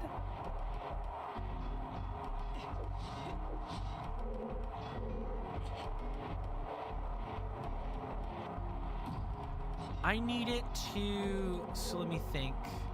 If I push this over here to that corner, where would I want that top block? I want it to be ahead of this block when I go to push it. So something like this. Let's see if my hypothesis is correct. Hopefully I don't need to start making save states to try to get through this, because I know hearing this wind tunnel has to be incredibly annoying for all of you right now. It's just the temple is kind of having me go a very specific way right now. I'm kind of locked out of doing anything else.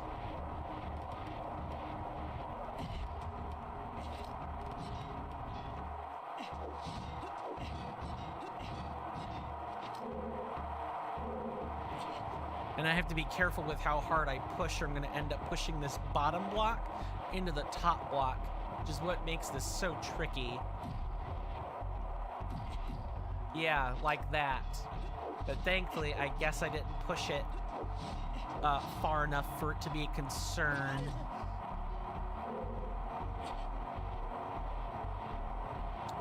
The harder side of Zelda. Am I right or am I right?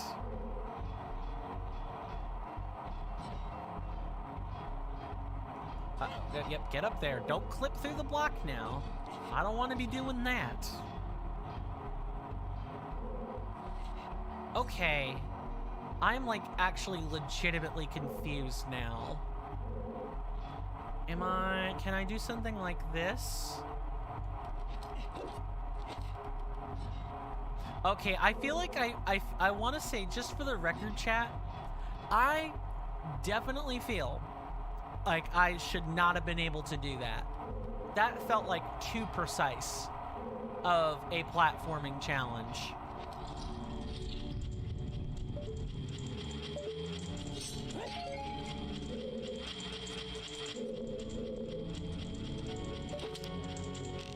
Watch Death Temple be like a walk in the park.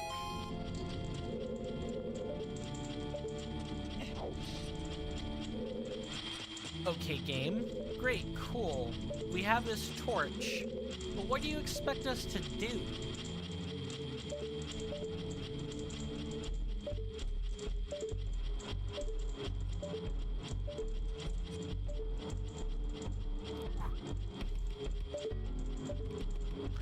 I definitely, so I'm just gonna make an executive decision here. While I normally like playing this sort of thing, you know, for the first time, I am definitely gonna make a scout file tonight and just try to fiddle around with this dungeon more on my own and see what I can piece together. Because I definitely don't want us taking like 3 stream sessions to get through this. For those who don't know, we voted on a game as a community recently. We got a vote for The Legend of Zelda Breath of the Wild, which I've streamed on this channel before. But, I never beat the game. We beat the first DLC. I have an actual uploaded video to Twitch to confirm this. We did that. We made it about halfway through the game, but I never fully completed it. Never beat it on the channel, so people want me to go back and fix that. So that's what we're gonna do. That's what I intend to do. And since the people have spoken, you know, people have voted, I will keep my word on that.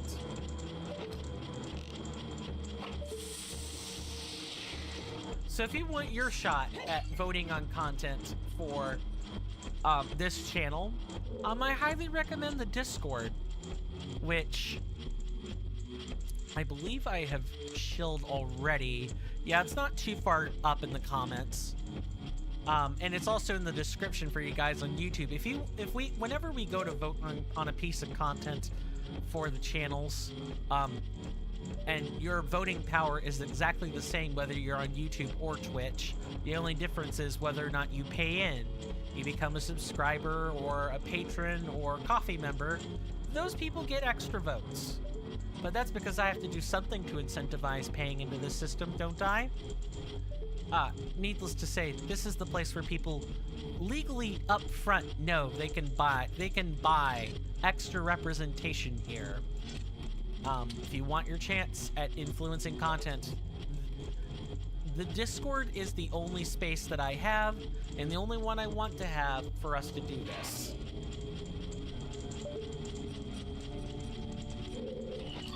I definitely am going to be making a scout file for this. I just wanted to make sure I told people about the Discord again, since I work really bloody hard on it. Their commands, there's a command section. I've actually archived old commands, so the old commands are not things you even have to sift through anymore. And the current command listings are very lean. Both the regular commands and the Firebot ones.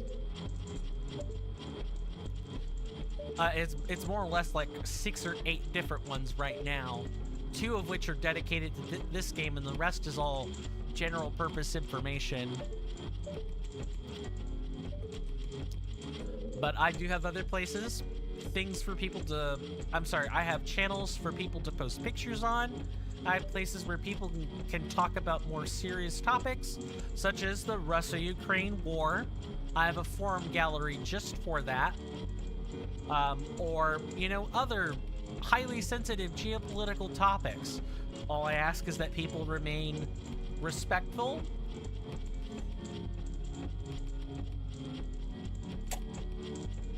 and aren't, you know, insensitive to other people on this channel. A Russian citizen should be able to find my Discord, for example, and feel free to speak out about the oppression they are facing, or their general perspectives on the Russia-Ukraine war. I feel it would be far more likely to find a private, random Russian citizen who would disagree about what the Russian administration has done with the Russia-Ukraine war, and what their position regarding the Russian oligarchs' takes versus Putin's takes are. I want my Discord to be a space where people can talk about that stuff, because it's important. Escapism in this world is dead, and I wish people would accept that. I don't want to talk about this stuff all the time, of course, but it's on the Discord. It's different than, you know, talking about it live, where I kind of feel like I need to dedicate some amount of time to talking about it sincerely if I want to talk about it at all.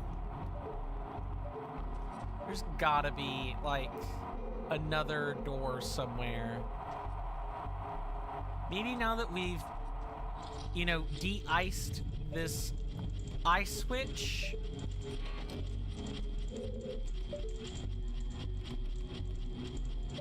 Maybe now that we've de-iced that ice switch, there's a different room we can return to. Let's try it.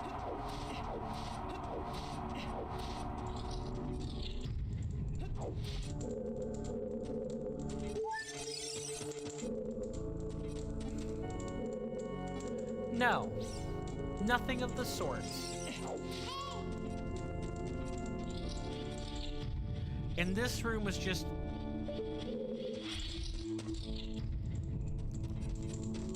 Good God.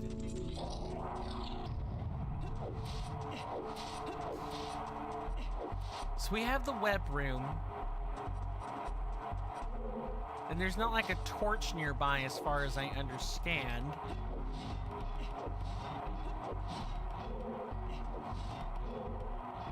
Oh, wait, no.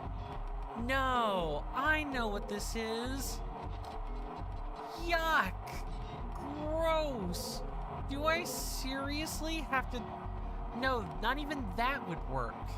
You can't even climb. That solution wouldn't work. There's gotta be something I'm missing. It's not in this vat of acid, is it?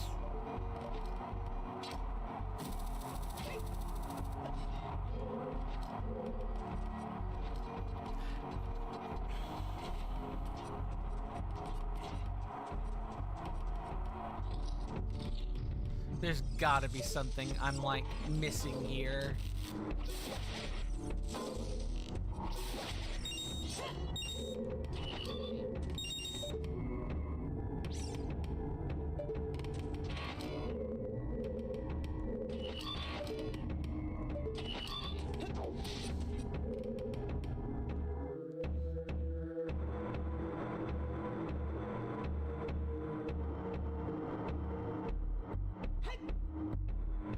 I don't know what to say here, guys.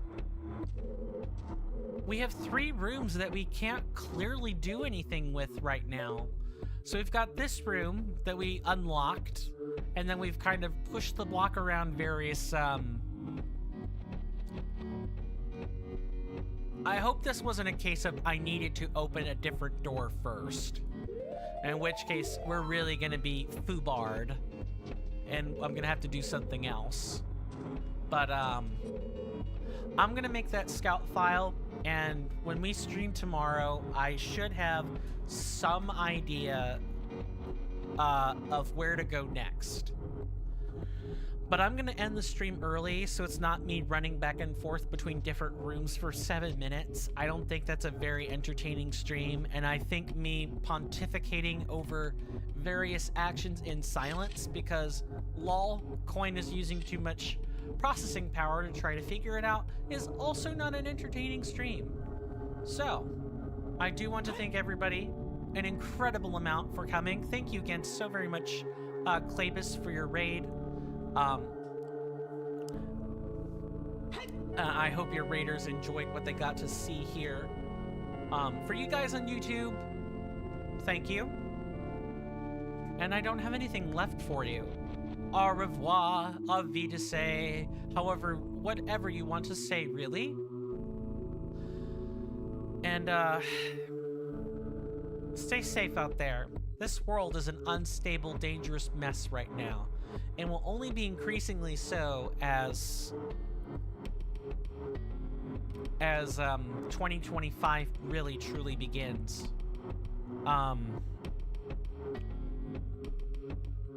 Stay safe, take care of yourselves, and with that, we're gonna turn to the Twitch shoutouts now.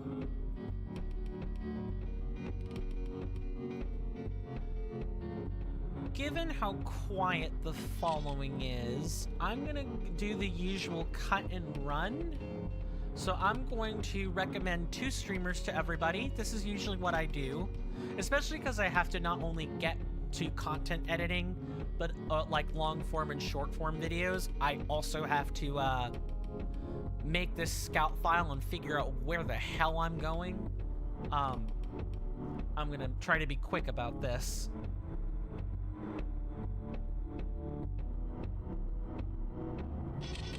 So if you guys want to see 60 frames per second Bloodborne, Squillakilla, I think, is doing some version of the PC port. Please go check him out. He's a fitness enthusiast, a Canadian streamer, really relaxed, and is supremely knowledgeable on topics related to challenge runs.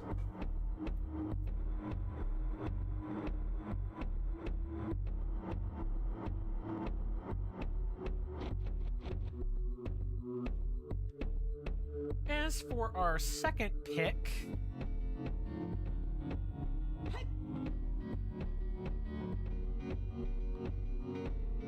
go check out this content creator named Strider Stone. He used to be Magic the Gathering content creator, but is now apparently playing Marvel Rivals, among other things, over on Twitch.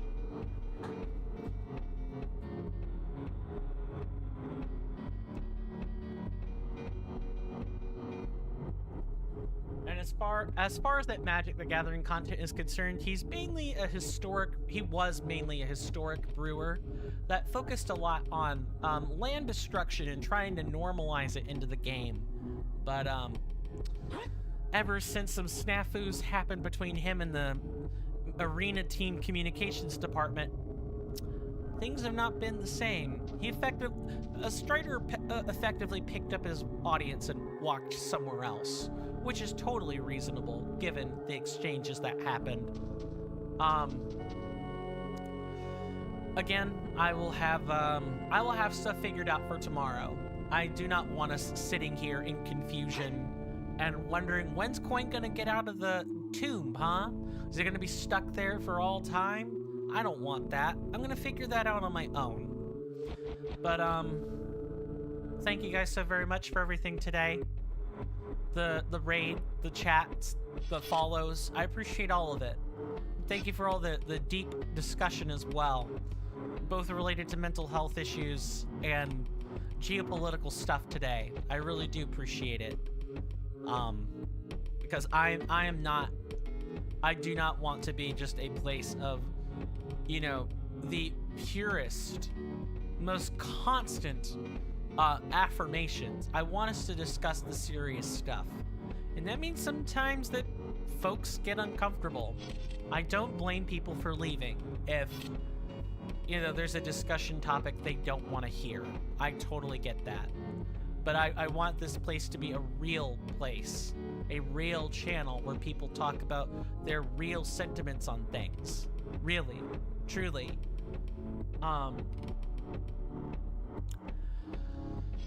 We'll be back tomorrow at 1 p.m. Eastern Standard Time, unless something goes awry. My name is Coin, or Swirling Vortex. Most people call me Coin. It's easy to say. And with that, I will see you guys next time. Take care of yourselves. Stay safe, my senators and inductees. You're welcome in my hallowed halls anytime. And with that, goodbye.